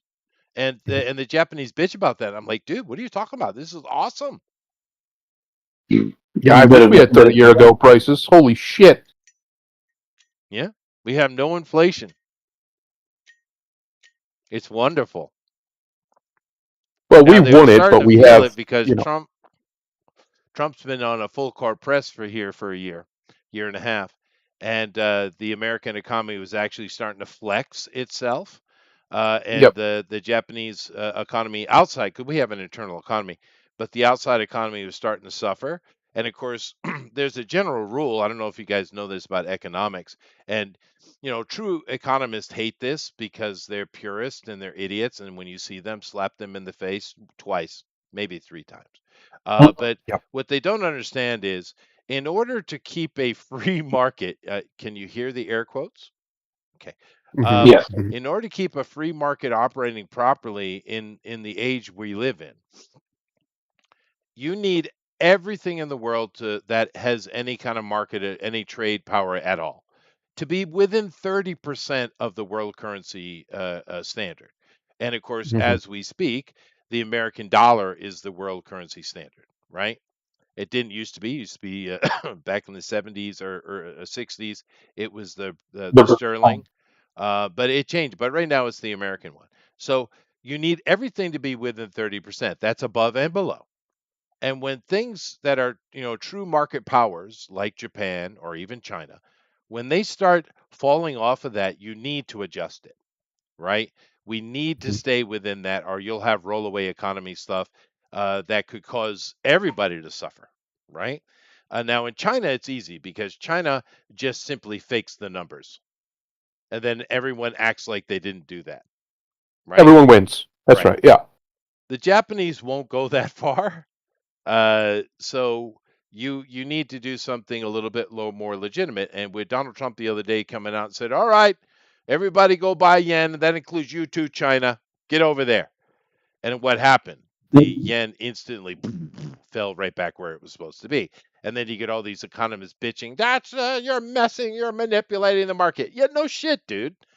Do you think Yep. we actually live in a free market? Do you think that's actually what No. we have? What's wrong with No. you, dude? Been We telling never people have. that. We never have. We never will. Just like you'll never have anarchy, you'll never have real communism. It's all fairy tales. It It just is. doesn't exist. It'd be great if the free market, as it's conceptualized, could exist. But there's And this it little has factor. existed at certain moments. It has. Well, black markets especially. There's this little factor that we have in all of human time called humans, Yeah. and they are very greedy and Oh they yeah. suck. So you Self-serving. don't get to have those things. That's right. So what you need is honestly Japan does it more right than just about anybody else. They have a strong internal economy that is just for them, that has different rules for its external economy. Yep. That's what America should do. Hmm. We should have a much stronger internal focus that's focused on production, meeting our needs, and then you can Yeah. export at basically pure profit. Yeah, that would be But they great, don't but do then you that. can't be the world currency standard, though. That's fine. Okay. And the All reality right. is, we use the world reserve currency more for diplomacy than we do anything else. That's what you're talking about here. The reason why you don't want it to run away is because you lose diplomatic control Well, you more than also anything have the else. markets go awry, Yeah, and you also have other issues like Japan's debt. They have a lot of it, but it's all held internally. So basically, yeah, they have no debt. But they also hold the lion's share of the actual American debt. We're that's right. idiots. We gave our debt overseas, right? Yep. And if Japan starts to crumble, what do you think they're going to do? They're like, we No, need money. exactly. Give us our money. And then what are you going to do? Now you have a problem Uh, because we no, don't we're going have to that. default on it. That's what we're going to do. We'll And default there's on it. nothing anybody can do about it. I've advocated that we should have defaulted on it 20 years Yeah, but ago then that and just let defaults it go. Japan, then that defaults all their Yep. creditors, that defaults everything Yep. involved, and the whole thing cascades. That's why That's we right. need to keep it at 30%. Now, occasionally you see real free market. After the war, for instance, America put a mandate in using the Monroe Act, honestly, in a weird way. But they put a mandate on Germany and Japan that, hey, government, you can't touch your economy for this amount of time. And so Mm-hmm. though they did have for a few decades a true free market, and look what happened. They exploded, right? Yep. And then as soon as that moratorium ran out, their government started touching shit. I don't know what Germany did with theirs, but the Japanese immediately started getting sweetheart deals to Toyota and Honda, right? It's And it screwed their economy, dude. it's almost like the only way to have actual freedom is to have a dictatorial force above you Isn't that that weird? insists upon it. Isn't that weird? Yeah. You can go all the way back to the Roman times. Our boy, the greatest leader of all time, Augustus, one of his big reforms was, we're going to leave you alone. Do business. You're going to Oh give us yeah. our little cut. Yep. Basically 2 days worth of work a year. That was the cut. You're going to give us that, and then we're going to leave you alone. And guess what? Rome flourished, Yes, it did. booming economy until you started to have. It took a little while, but you had all these people doing things to make the literally coin clipping and all sorts of things to make Oh the yeah, a coin lot of less that. valuable. Yeah. And that's one of the things that hurt it. But my point is, you still needed that emperor, though, right? You still needed that powerful fist that's like, no, no, no, no, no, no, no. People are going to do what they want. You're going to stay out of it, you busybody sons of bitches. Right. Let them work. Well, And that works. just as a historical aside to what you just said, that's where the peso, which means peace, comes from. Yep, From that's right. where they would cut the coins up and use them as pieces of the value of that coin. And they were also Yep. clipping as a different issue. But I won't get into the history of money. It's pretty interesting though. It is. It's very deep and vast. It is. But Yeah. but no, it's that's why you can't have a genuine, true in the spirit in the the definitional free market, because there's going to have to be somebody at the top that enforces it. There has to be, because otherwise you'll get outside influences or even inside influences that are corrupt that will corrupt it, and then you won't have that anymore. I mean, look at what happened with the robber barons at the end of the last century, or well, 2 centuries ago now. They were monopolists. They were capitalists in the truest sense of the word. And the very first thing they did when they got a bunch of money was they bought politicians to shut everybody else out. Yep. And that should never be allowed. No. But the only way that can never not be allowed is if you have a powerful executive who tells them no with the force of guns. Yeah, Like, well, no, I kind of wonder real why no. there haven't been force of guns put on Thune, Senator Thune. Boy, I that don't guy, know. that guy, that's a big betrayal. That's like written down in history books level, right? Yeah. No, These he's little worse than McCain. politicians are seditious and treasonous all the time, but it isn't enough to catch historical books. What he just did by basically early morning session and just sending and telling everybody to go home, that's full on sedition in my point of view. Yeah. No, he should be dealt with. Hey, I'm telling you, Chester, we're in a swing. You're seeing it all throughout Latin America right now. We're in a 30-year at least swing to the right globally. It's Japan just did it. Their last election went hard right for them. With your current prime minister over Well, the there. last guy was the same, but he was just so ugly and boring. But then again, she's pretty ugly and boring too. I don't know. But yeah, she talks a good game, but she ain't done shit, dude. Well, of course not. But that is why you don't elect women. Anyway, but my point is, it's shifting very real time. 20 years ago, Donald Trump doesn't get elected president, for instance. You're seeing a shift very real time. And if you talk to anybody under 40, and I'm right at that lip, I'm 41, especially young men, they're ravenously zealous both ways, left and right. So I do, and I say men, the left ones are pretty, twinkish, but you know what I mean. Yeah. There's no middle ground left when you get under those. So as these older people filter out, I mean, there's people out here who are going to make Trump and these guys look like kittens, because there's just no time for this shit anymore. And what's actually interesting to see in the last little bit here is our boy Elon going further and further and further to the right. He's basically all but said he's abandoned liberalism conceptually, which is good because it's a lie, and he believes in the truth. We aren't equal. We'll never be equal. There's nothing wrong with admitting that. And I think you're going to see more and more and more and more of that. The left has already abandoned liberalism entirely. They might take the title, but they're completely illiberal with their censorships of speech and everything else. There's nothing liberal about them anymore, other than the fact that they call themselves that. And it will be interesting to watch the right slowly do it as well. A lot of what we've taken for granted in the liberal world order, as Putin called it, is done. It's over, and it's not coming back. Not for a long time, maybe ever. We tried it. We tried this grand experiment with liberty. It failed. It worked for a long time, but what you're going to see now is you're going to see a lot more like El Salvador. You're going to see a lot more places where either You're going to need a strong man. You're going to need a near dictatorial man if you want to have liberty, if you want to have freedom to fix these problems. Like the problem that everyone in the world is having right now, every major civilized country where nobody's having any kids. Nobody's having kids. These women just aren't pumping out kids. They're killing them left and right, a lot of them. Um, that's going to have to be forced. I hate to tell everybody this, but it's the truth. You're going to have to force women into marriage, and the penalty for breaching that marriage will have to be severe, like it was through basically all of human history for a reason. Yeah, For a for reason. men and women, by the way. Yes, and the men would be punished worse They for would be. breaching them. Far worse. Yeah. That's the only way you're going to fix it. Well, That's the only way.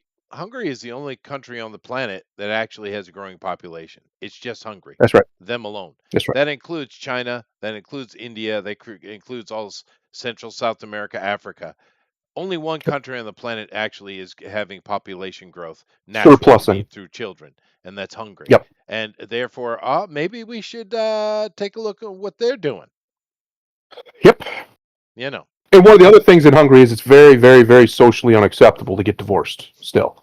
Whereas most of the rest of the civilized world, it's not really that big a deal anymore, comparatively, compared to what it used to just even 50 years ago. It was except for in certain parts of like the West, it just didn't happen. Right. And what's weird is I hear all this stuff online about these divorces happening left and right, and people blowing up their marriages for stupid reasons. In my personal life, I don't see that. Everybody I know who's married has been married a very, very long time. Sure. And as far as I can tell, their marriages are just fine. All my friend group is the same way, at least in real life. I don't know. I don't know what's happening. But again, I live in this weird pocket of the world where there's still mostly sane people, like Eric. We're mostly sane, most of us. You get outside of here and it starts to get a little wonky real quick. Yeah. Real quick, it starts to get weird. So I don't know. I only know one guy, but he's a whore, so that's why he's been Well, married. there you go. And I know a couple of ladies who are a bit whorish too, but mainly you're correct. Although I did see one the other day that made me laugh. This lady divorced her husband. They got 2 little kids, by the way. Divorced her husband Course, because yep. she's bored, right? And she That's made right. it seem like, oh, we know it was really what was best for both of us, and we're going to stay friends. But she's crying and all upset because she had some kind of, they're divorced, right? She has some kind of problem. This is like a couple of years later, it seems. And she went to him to ask him to help her. I don't think it was money, actually. It didn't seem that way. And he wasn't an asshole about it, but he was like, hey, we're divorced. I don't want to have any. I interact with you because we have kids. Other than that, leave me out of it, right? Yep. And she was so upset that I felt so betrayed. What, bitch? Because she probably initiated the Oh divorce no, too, she said she right? did. She said she did. Yeah. Yeah, yeah, Yeah.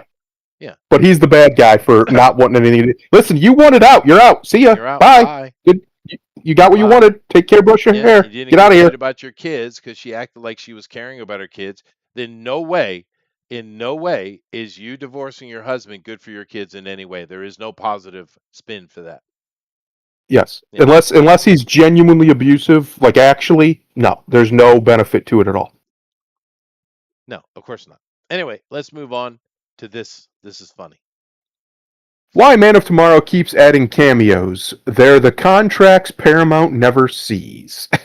Now, this is funny because we know the delay. So we're not until next summer, we're not going to get the full Paramount takeover. But technically, Paramount is kind of in control. So anything that Warner Brother does, they have to go through Paramount right now. Right now. Right? So it's a weird, weird limbo situation going on with Warner Brothers.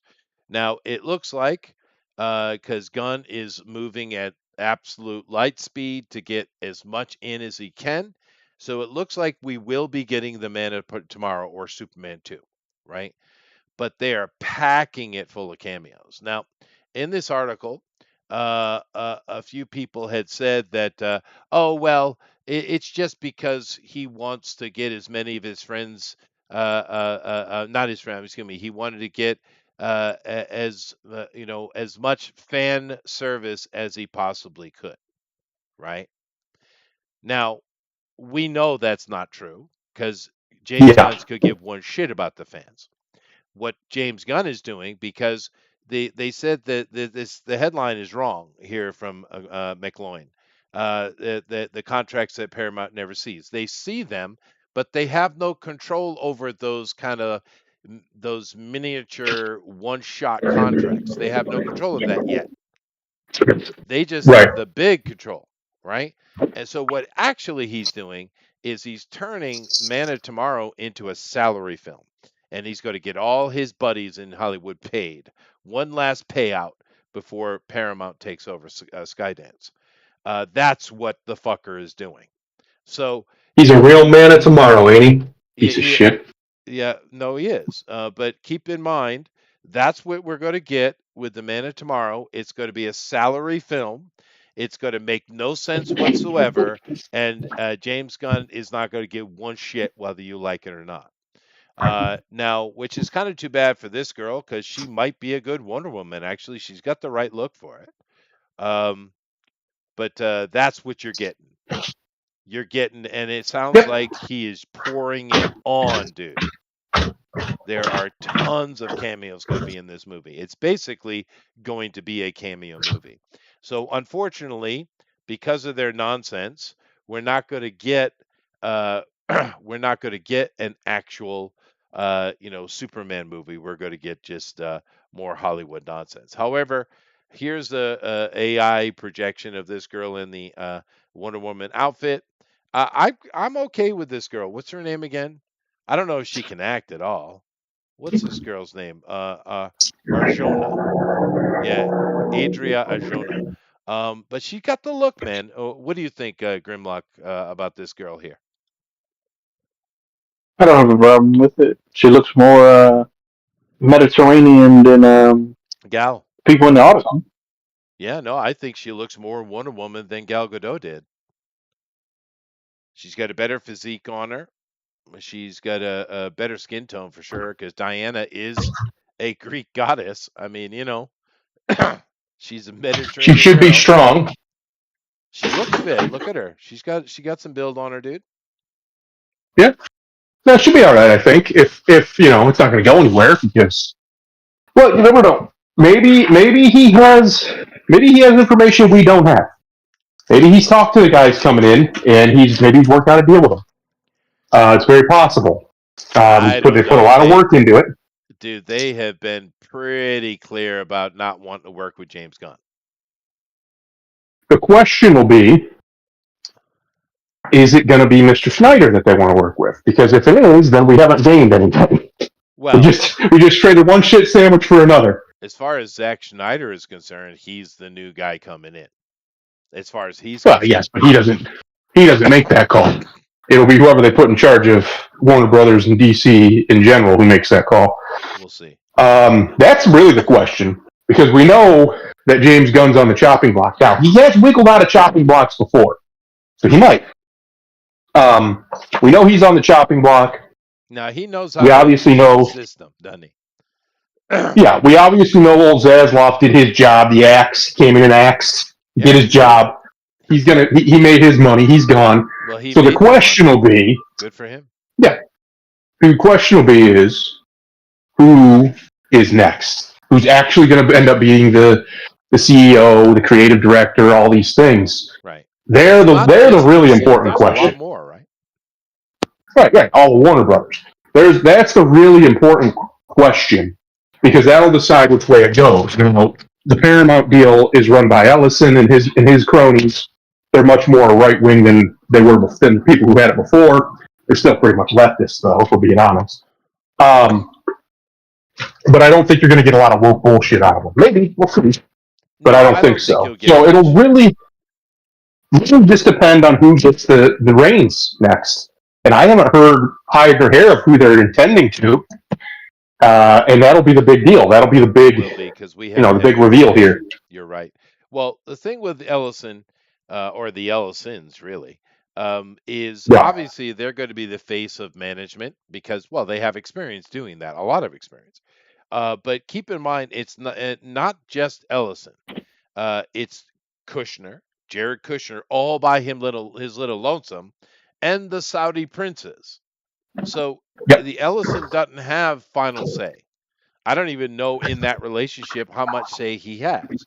Clearly, they're letting the Ellisons be the public face and the management of it because, like I said, they have experience. But he doesn't have the final say in things, dude. He has a voice, but he doesn't have the final say. And we know how Jared Kushner is, and we don't know how the princes are going to be though, because I saw a report come out of Saudi Arabia the other day that I it literally left my jaw agape. I couldn't believe that that was actually potentially true. The Saudi What they say? royal family is making a decision to make Saudi Arabia a non-Muslim country, Really? meaning you can have any religion you want, meaning they're just going to open the door on it. That wow, That's going to wow, cause a problem. that's I going to mean, it's a cause a bold step huge problem. Maybe in a good because way. he's been liberalizing them.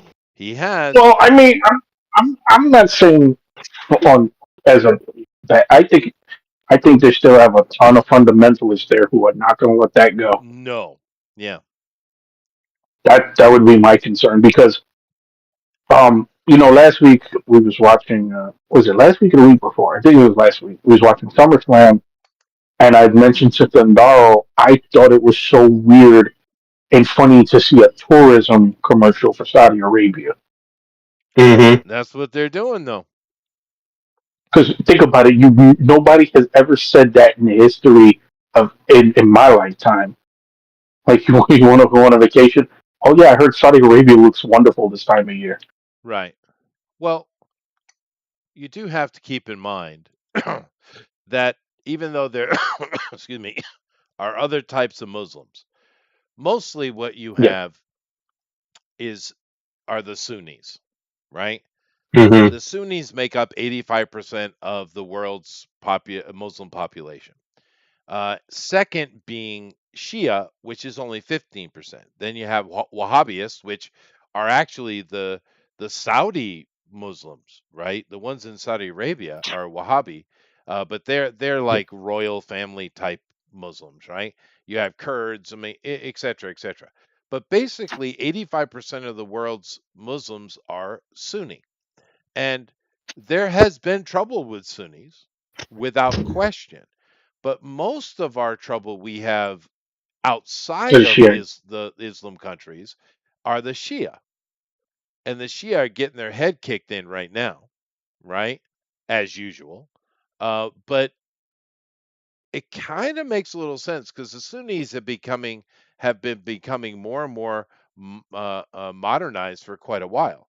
And do keep in mind that before we ever had the word Muslim, right? Back when they were Saracens, keep in mind what you call Islam today is only a few hundred years old, right? Now the Mm-hmm. ideas have been knocking around for a long time because it's basically Christianity, right? But the modern Islam is modern. These Saracens and even Sumerians of the past weren't like they are today. If you go back, since we're talking about Sunnis, if we go back to Abu Bakr, who was one of the buddies of Muhammad, that's where the Sunnis are coming out of. And of course, one of their main books is written by him, Abu Bakr. His Right. opinions of Muhammad during the day with the Hadith, right? But the Sunnis, if you go back 1,000 years, 800 years, 600 years, they were all about building beautiful things, education, knowledge, control, power, manipulation, tyranny. Sure. Because modern day terrorists, Islamic terrorists, they burn books, they hate knowledge, they hate art, they hate creativeness, they just hate everything. So what you have today in an Islamist is not what the Saracens used to be, right? It's not. So if maybe we're seeing with the Sunni a kind of retro movement back to what they used to be, and I'd be okay with that, kinda. I'd rather not have any of them, be honest with you, but if I had to choose. whereas Shia has just become more and more militant and belligerent as time has gone by. And it's because their numbers are falling, I think. Anyway, that's my opinion. What do you guys think? Well, let's I'm hope. I've seen this. It's weird seeing the perhaps babyface turn of Saudi Arabia, considering what they have been purported to be in my lifetime. Right. Yeah. But I mean, this Saudi prince seems to have a very different outlook on things compared to his predecessors. Like, the EA deal became official this week, Yeah, no, they just bought that where outright.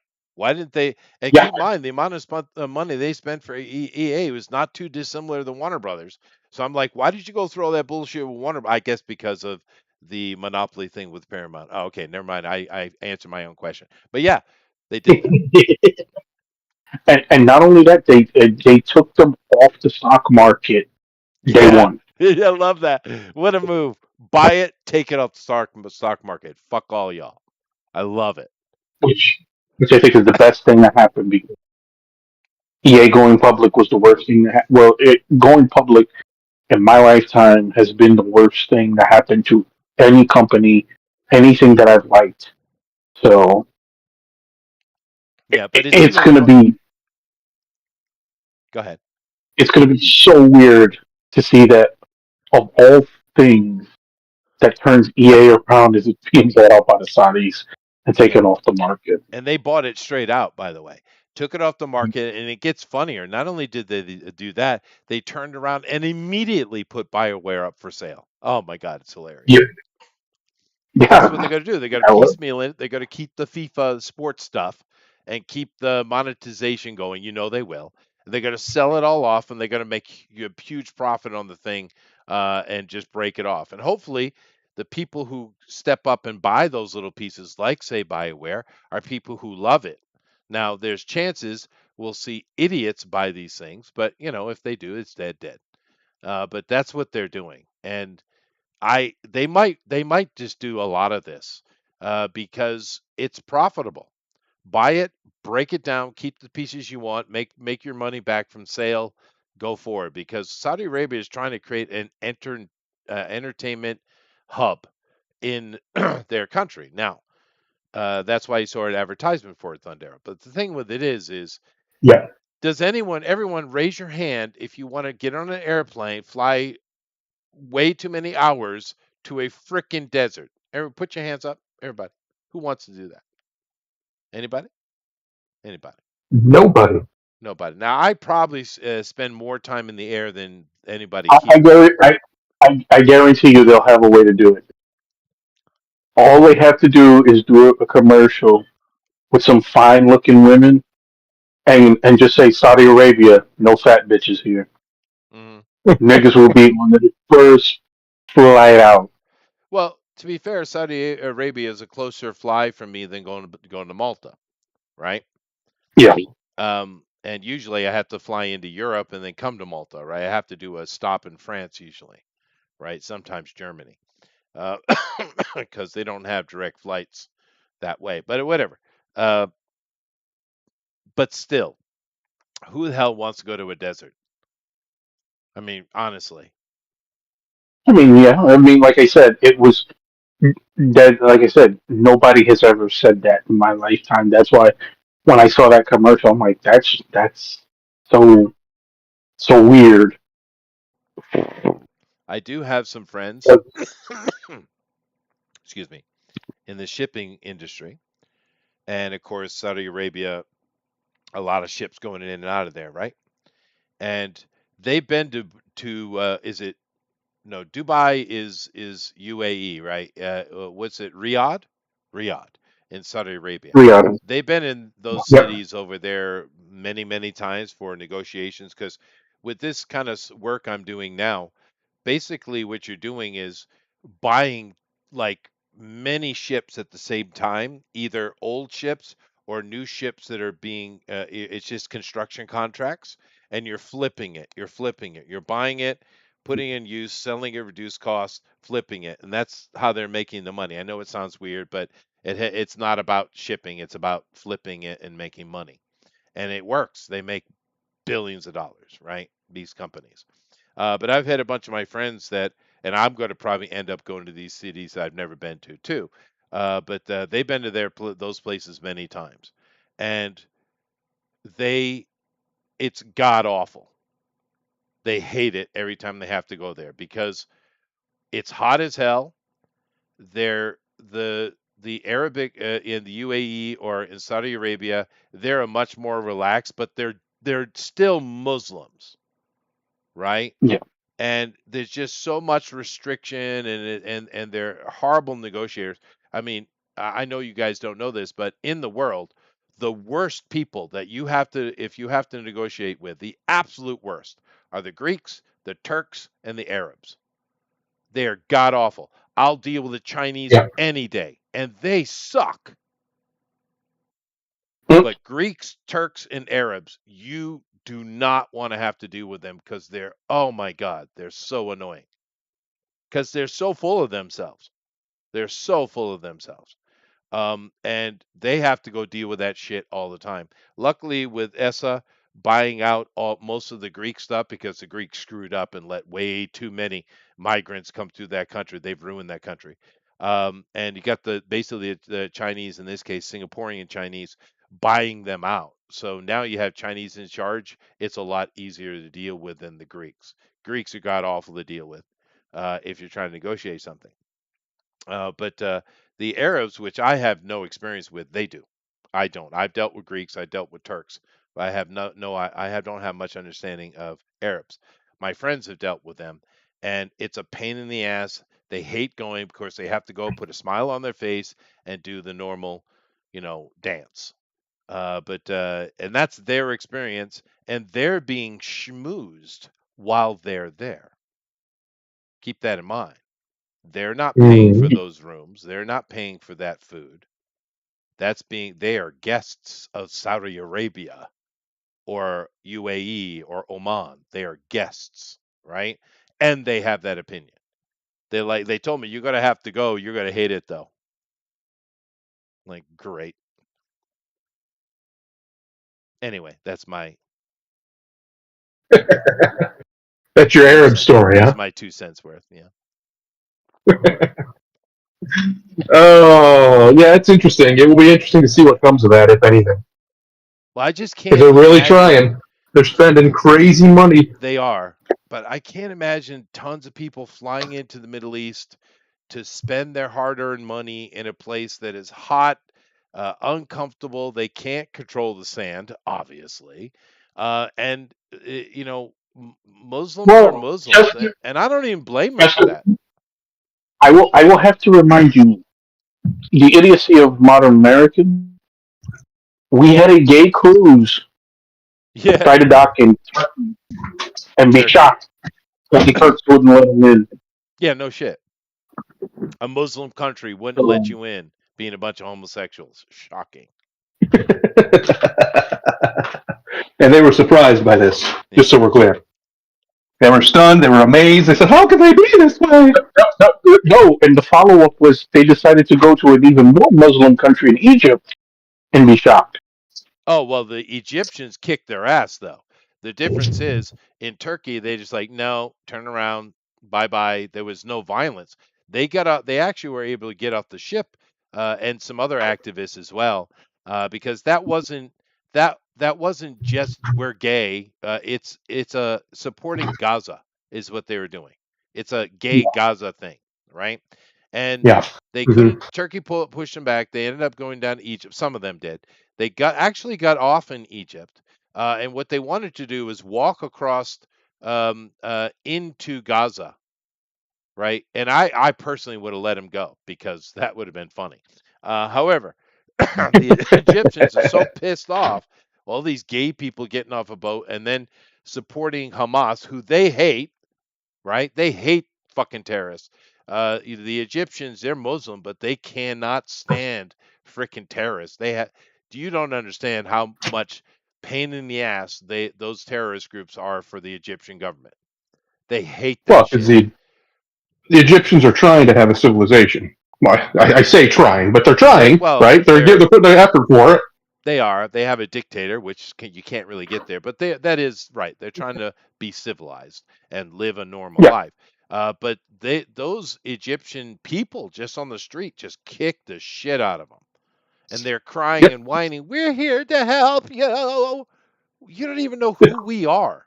Fuck off, you White fucking figure in kid. them. They couldn't help it. Yeah, and It's funny how it's much they hilarious. accuse everybody else of being colonizers and blah, blah, blah, blah, and then they do that kind of bullshit. Like, they couldn't have asked you there. They don't want you there. You are absolutely fortunate on a level that you don't even comprehend clearly that you were allowed to exist in the West the way you are and celebrated, in fact. The rest of the world, that's not the case, friend. It just isn't. No, it's not. Especially the Muslim parts. Especially those Muslim parts. They're going to celebrate, all right, as they yeet you off a damn building. They're going to celebrate. Oh yeah, that would have actually I'd have let him in the mosque because that would be funny as hell. Um, and of course they've You know what we proven, should do? We should do that. We should make faggot toss an Olympic sport. yeah. Oh goodness gracious, I didn't say that, YouTube. That was not me.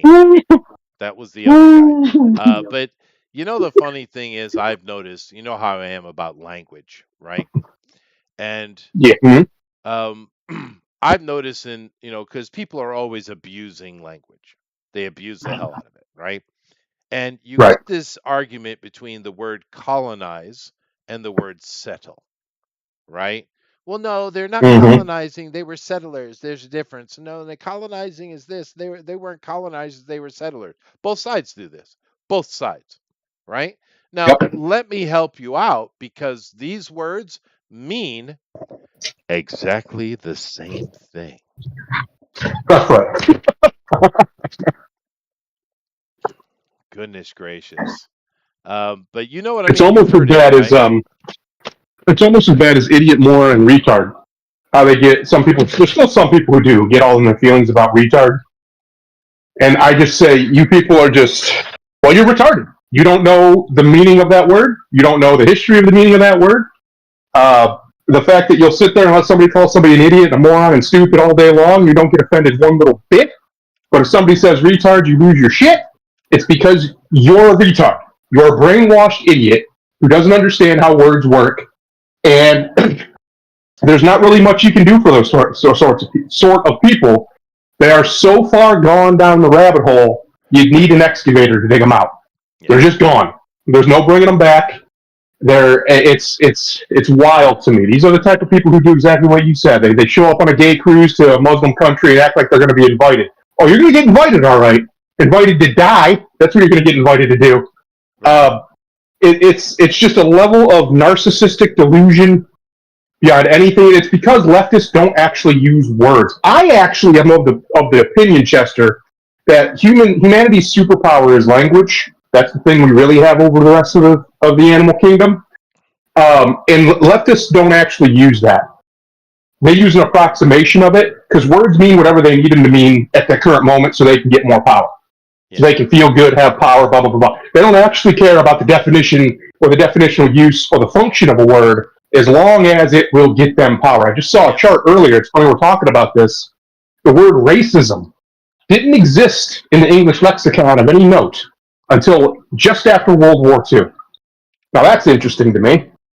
That's a very interesting stat, especially considering how important, air quotes, that word has been in my lifetime in the West. That evil R word, you're an evil racist. That concept didn't even exist until very recently, historically, less than 100 years. My hands up. My hands up. My hands up. Yep. Yeah. Etymologically, the word racism was created by there was an army. I don't know what rank he was, but his name was Richard Pratt in the American Army in 1902, and it wasn't formally 1902. adopted So into 1930s, 1940s. It's a brand new word. there you go. Yeah, it's brand new. It's basically like Islamophobia. They just fucking made it up. They just made it up, and everybody accepted it as gospel. Though I hate Islam. Yeah. Oh, me too. Get that shit away from me. I'm surrounded by it. And yeah, most of them around here are nice until you get Dearborn, and then it's not nice anymore. Yeah. You got them in the street chanting "Death to America." I don't give a fuck about your First Amendment. Yeah, you say "Death to America," you gotta go. You gotta go. See ya. You got to go. Get out Uh, of here. You just can to say that. You can say it all you want, just not here. Go. Yeah, just to finish my colonized thing. Just keep in mind the Latin, the etymology of this word comes from the Latin colere, and that means Mm-hmm. literally the word we have in English for this is cultivate, right? That's right. So therefore, a colonos would be a farmer, right? That's how Yeah, you say that's that right. in the Romance languages. Whereas settle, etymologically, is nowhere near as old. It's coming from the setlen or setlan, which simply means fixed in position, right? Hmm. So we use them in the same exact way. It means so a settled colony would mean a colony that is established for farming and is successful. You understand? It has So, nothing to do with Set, the no, god it does Set. not. Sorry, I apologize. That's interesting. Yeah. However, that they misuse these words all the time, and they abuse them on both sides with this idea. And even if we take it in complete use as they do, as into colonize, meaning take over a culture and just to demolish it and replace it with your own, which we have other words for that, by the way. But whatever, let's Yeah, take it in the use that they're using it. Every damn successful culture, nation, empire on the face of this planet throughout our entire history has done exactly that that's right. because that's how you do that, right? And You many of take them have done it extremely successfully. Well, yeah, yeah. If you look at all of our ancient stories, it's all about one group coming into area against and meeting up against another group and then fighting it out. Right. Do they ever work it Right. out where they're like, all right, you take this area, we'll take this area, and we'll all be good? You ever hear of that? I've only heard of it No. once, and it's coming Yeah, out of the Celtic, Irish stories when the Tuatha de Danann, when they came in, they offered this to the Firbolg and the Furbolg refused. They had a big bloody war. The Tuatha kicked their ass and put them down. And what did the Tuatha do? Did they murder all of them like usually happens in history? No. They're like, hey, you get this area over here. That's yours. We're not going to mess with you. Go right ahead. That's the only thing at time in history I've ever seen that. Every other historical, whether it be mythological or not, it's complete domination of one group coming in that's over right. another. So Total war. yeah, total war. So I'm just, but it is interesting because this is not a racial thing; it's a human thing. But it is interesting That's the right. one example of actually the successful, victorious, dominant group actually, showing some kindness and compassion and giving something to the loser are white people. That's right. Yeah. Hmm, interesting. We're Sticking the with best, it. Chester. I know. It's okay. You can say it. We're the best around. All right, Nobody's ever going to put us down. I got you. we're the best around. All right. Anyway, No, uh, it's this just what they movie, do, right? yeah. I know you've never seen it, but there's an anime out there called Freyrin. It's about a little elf mage. Uh huh. Excuse me, I got chipped down my throat. And they're these in this world they're fighting demons. Demons are the big bads, Hmm. and some of the humans want to be compassionate to some of the demons because they mimic human emotion. They're Right. complete psychopaths, so all of them. They don't actually have emotions; they just mimic it. Yeah. Well, Freyrin's really old. She's an elf. She's been around a long time. She doesn't fall for that trick, and she's a little autistic too, so she really doesn't fall for it. And she says at one point, she says, words don't mean anything to them. They just use them. Whatever will get them to get humans to do what they want, they're going to use them. That sounds And that's like a very exactly good how the left character. behaves. Yeah, pretty much. That's exactly how the left behaves. Hmm. All the way up and all the way down, the communists will make up new slurs to attack you with. If those don't work, they'll just take ones that mean other things and decide now it means that. Um, like racism. All of our lives, racism meant one very specific thing. If you ask a leftist now, it means something totally different. Because whatever will get them more power is what they will use to do it. Yeah. Yeah. And Yeah. that's what these people do. They're disgusting. And I actually have come to the conclusion that they're not even human. because human beings have language, and our language means something, and it evolves with us over time. Right? Ancient humans had this language or that language, and it was actually very sophisticated because it was tend to be simple. As humanity's grown and grown and grown and grown, our language has grown with us. So now we have English, which is, like you said, which is true, a constructed language, but it works. It's a global trade language. Yeah. I honestly have come to the, like I've said it before, communists aren't people. I don't think any leftist is a human being. I don't, and I think the more people start to agree with me, the more bloody the world's going to get, because leftism is a disease of the mind, and it has to go. It's actually a disease of the spirit. These people are evil. They've given themselves over to envy so much that they don't even realize it anymore, and they've become wicked and desperately evil. Ghosts Yeah, of the the damn nuclear chip went down the wrong pipe. hide in the shadows of language. Alan is being a Yep, poet. that's what they do. Yes. That's Well, what they do. it is, and it's sad, and we're seeing a lot of this stuff starting to implode. November will be interesting, that's for sure. To see what happens with that. Trump and his team, they have plans, though. I love to see it. These guys are not sitting on their laurels.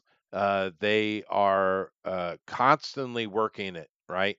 And even though Yep. Thune is that's complete betrayal, what happened with that? Um, Trump Well, came we're out going to and do. Oh, he'll get announced dealt with. that they're going to have the midterm convention. They're doing a full-on big convention, a big show to try to get these people elected in various places. Democrats would love to do it, but they don't have any money, which should be telling. Now we know Yep. when they shut down USA, they cut off a big spigot to the Democratic Party. And we're seeing Yep. dividends coming out of that and everywhere. We're seeing it happen not only around the world where non lefty crazy lunatic communists are getting elected, but normal people are getting elected who of course are going to be more conservative. We also see it in just simple entertainment, music entertainment, for instance. How quickly did that shift? So Yep. the Democrats are in a hard spot, so it'll be interesting to watch. But Well, I'd nonetheless, say the fact that they even cast a really pretty woman to play Emma Frost is a shift. They it wouldn't have is a done that a few shift. years ago. It is a shift. She's Yeah, perfect, actually. I mean, I don't know if yeah, she he can looks act. great. I have no clue. But as far as her look, perfect. I hope she's got Nailed a it. little bit of tone to her and she's got a little bit of athleticism. She don't need a lot, but a little bit would be good. But she looks great. Mhm. This is I can instantly see Emma Frost like, wow, it's been a while, right? I hope she Oh can yeah. act though. I hope she can act. How did this little redhead? She is cute. How did this little redhead do in the acting department? Oh, she's good. She's fine. I have no complaints about her performance. She does everything she needs to do. It's not it's not going to blow you away or anything, but it's not bad by any stretch of the imagination. It's it's on par, maybe a little bit above par with most of the actors of the MCU in like that high level of a role. So she does. No, there's no complaints there. And like I said, she's young.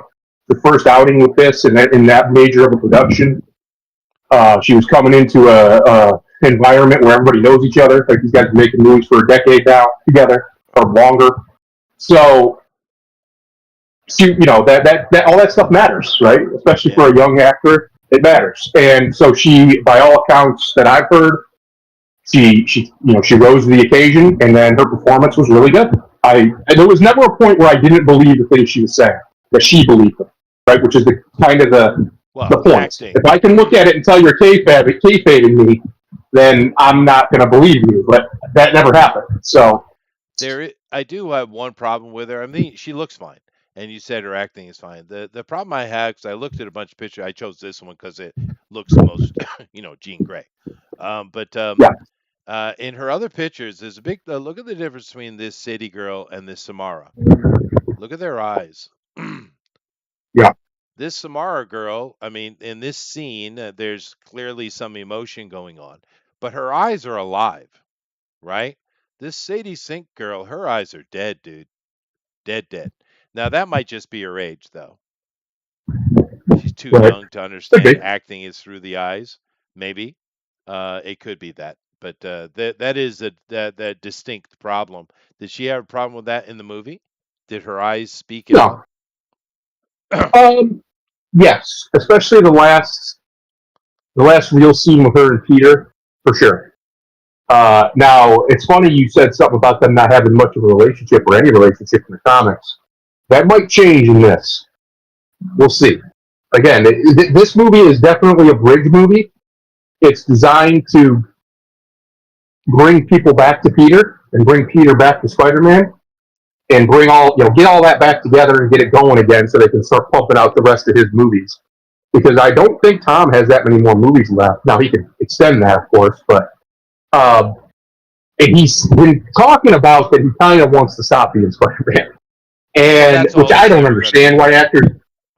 I don't understand why actors do that. You've got a role. You just made $2 billion. You're gonna make $2 billion plus, if not three, by the end of this. As this character, why would you ever want to stop cashing those ridiculous checks? Well, Uh, but a lot of actors do it, and I'll again never understand it. Even Hugh Jackman was about not being Wolverine anymore.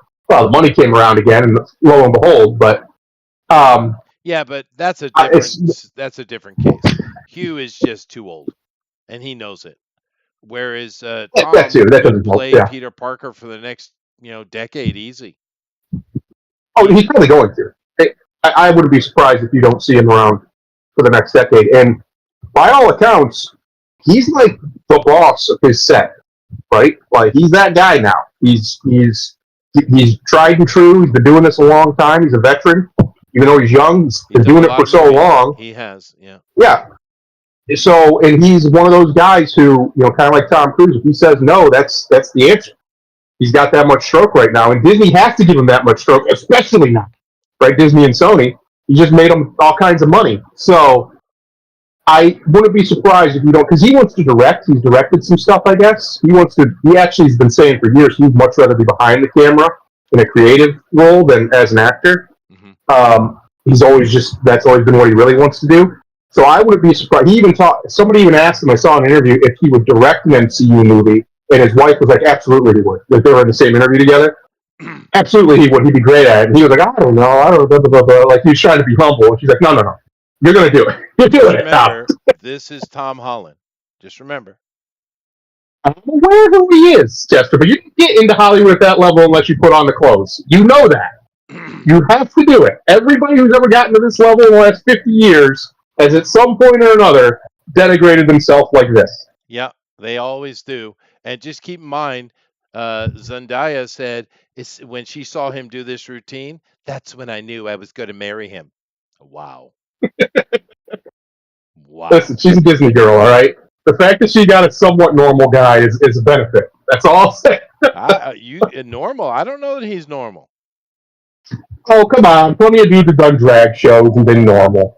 It happens, especially for actors. Grimlock, would you deal with him, please? Yeah. All right, let's go see how we do in the box office here. So Huge Spider-Man, numbers is how we're doing.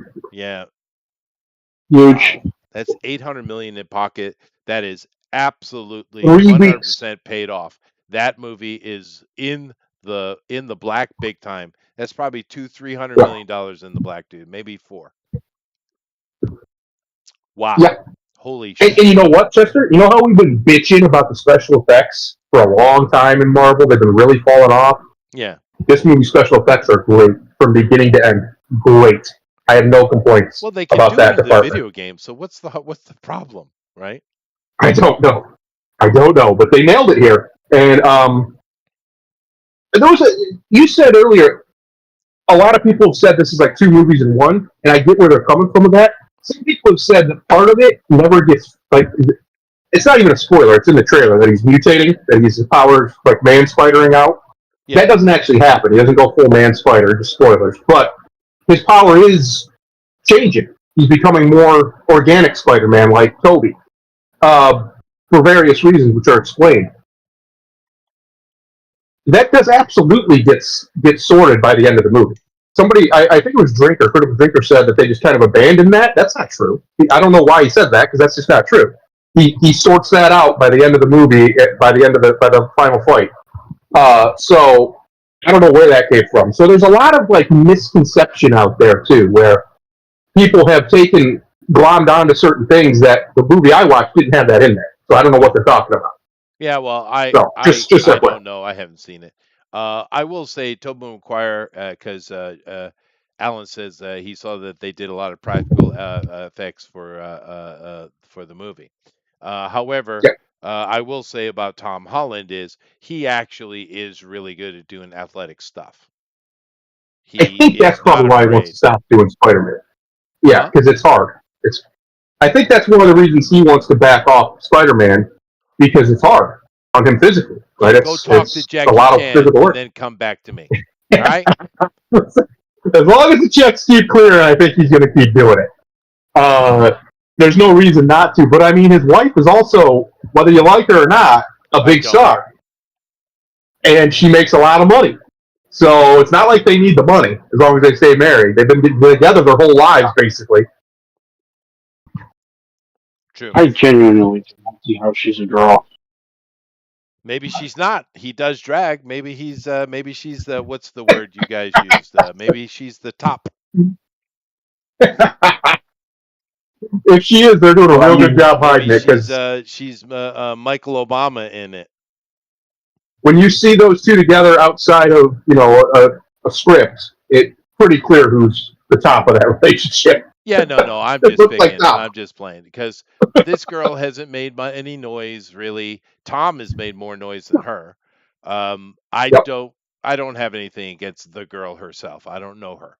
But she's just a shit actress, and I'm sick and tired of seeing her in everything because she's not good at what she does. But that's it.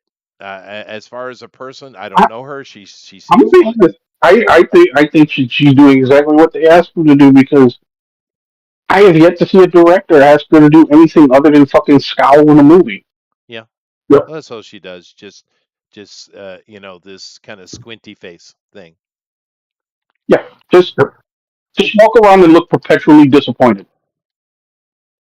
Yeah. Anyway, mega bang hit, man. Holy crap. But it shows you, you know what Spider-Man it is may still the do? It king. shows you people want movies, though. They do. They want movies. The Odyssey, it's in the black, dude. It's in the black, 100%. Yep. Yep. And the thing is, it's funny you have all these people trying to dunk for the see, I told you the woke. No, guys, it's Nolan. It's Nolan, and it's Matt Damon. Matt Damon's still a He star, does, yeah. right? He still draws. And besides, Uh, we've seen a lot of woke stuff bomb horribly.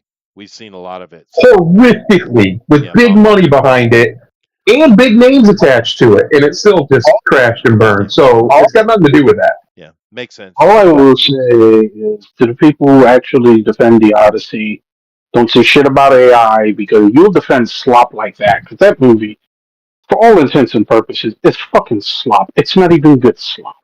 Yeah, there's a He lot of Christianized pretty it. negative reviews on it. Yeah. Did you see that, Chester? He Christianized it. The Odyssey, of all stories to Christianize, he made it about atonement. The Odyssey's about? What are you doing? No. That concept doesn't even exist in the myth. What are we talking about? Whatever. Whatever, Chris. Yeah, whatever. And what? But it made its money, so rock on.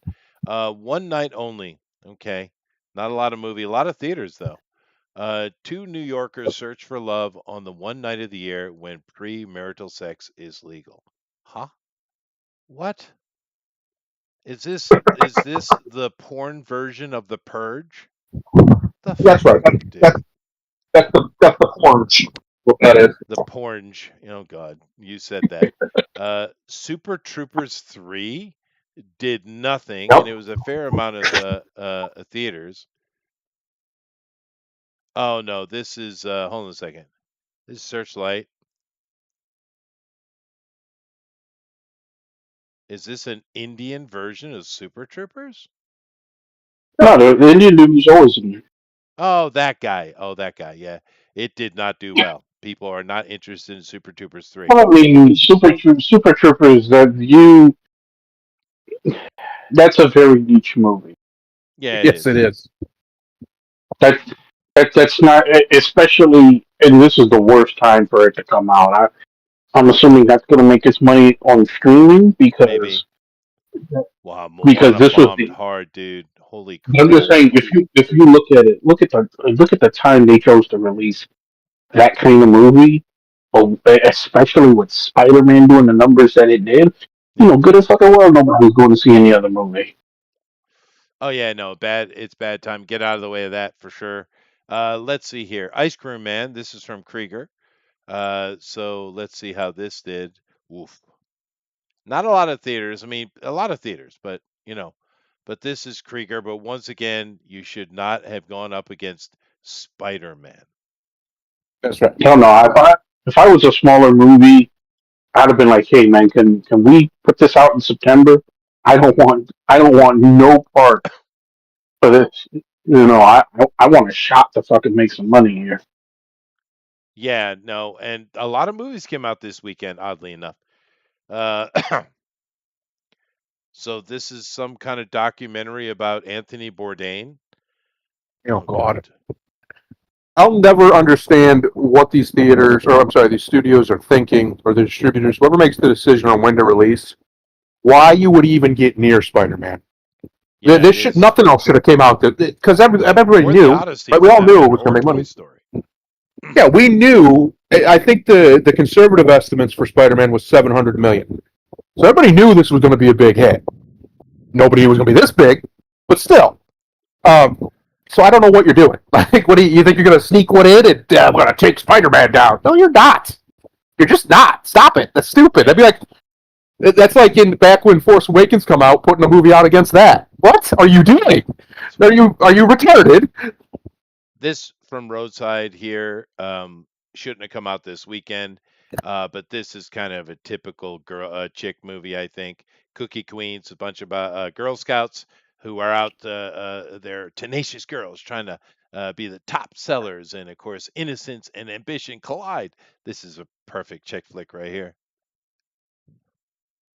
but Yep. bad timing. Teenage sex and death camp miasma. Huh? Yeah, Camp My Asthma. 5 theaters. That's not terrible for 5 theaters. No, it's not. But it's just playing on the slasher Oh, nonsense. Backrooms is still out there, huh? Still playing somewhere. Interesting. Which one? And Oh, top Backrooms. 20 Yeah, still Backrooms. going, dude. Yeah. Yeah. Late fame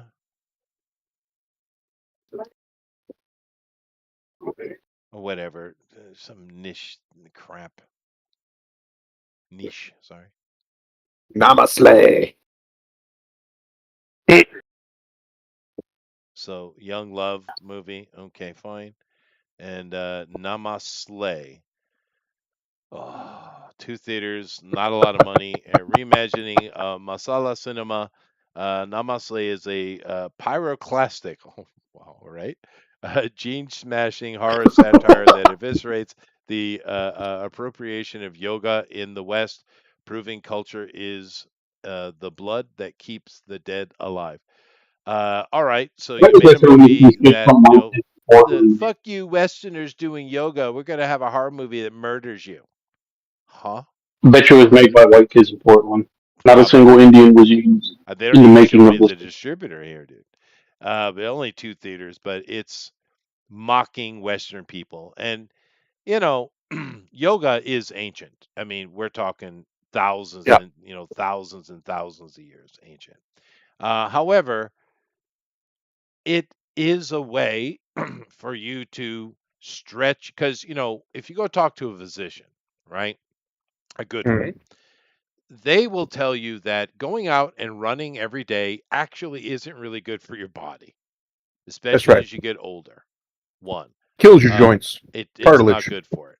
All of these like jazzercise and Pilates stuff have their problems. If you ask a doctor, the what he's going to tell you, the best thing you can do is stretching your muscles, which I do when I push on the damn rock, right? Stretching isometrics, right? Yep. Um, this is the best thing you can do actually to keep healthy. Now, if you are an athlete and you got to push your body, well, you're accepting the damage. That's part of the That's right. deal, right? But as a normal person, the best thing you can do is just stretch. And that's all yoga is. It's just stretching.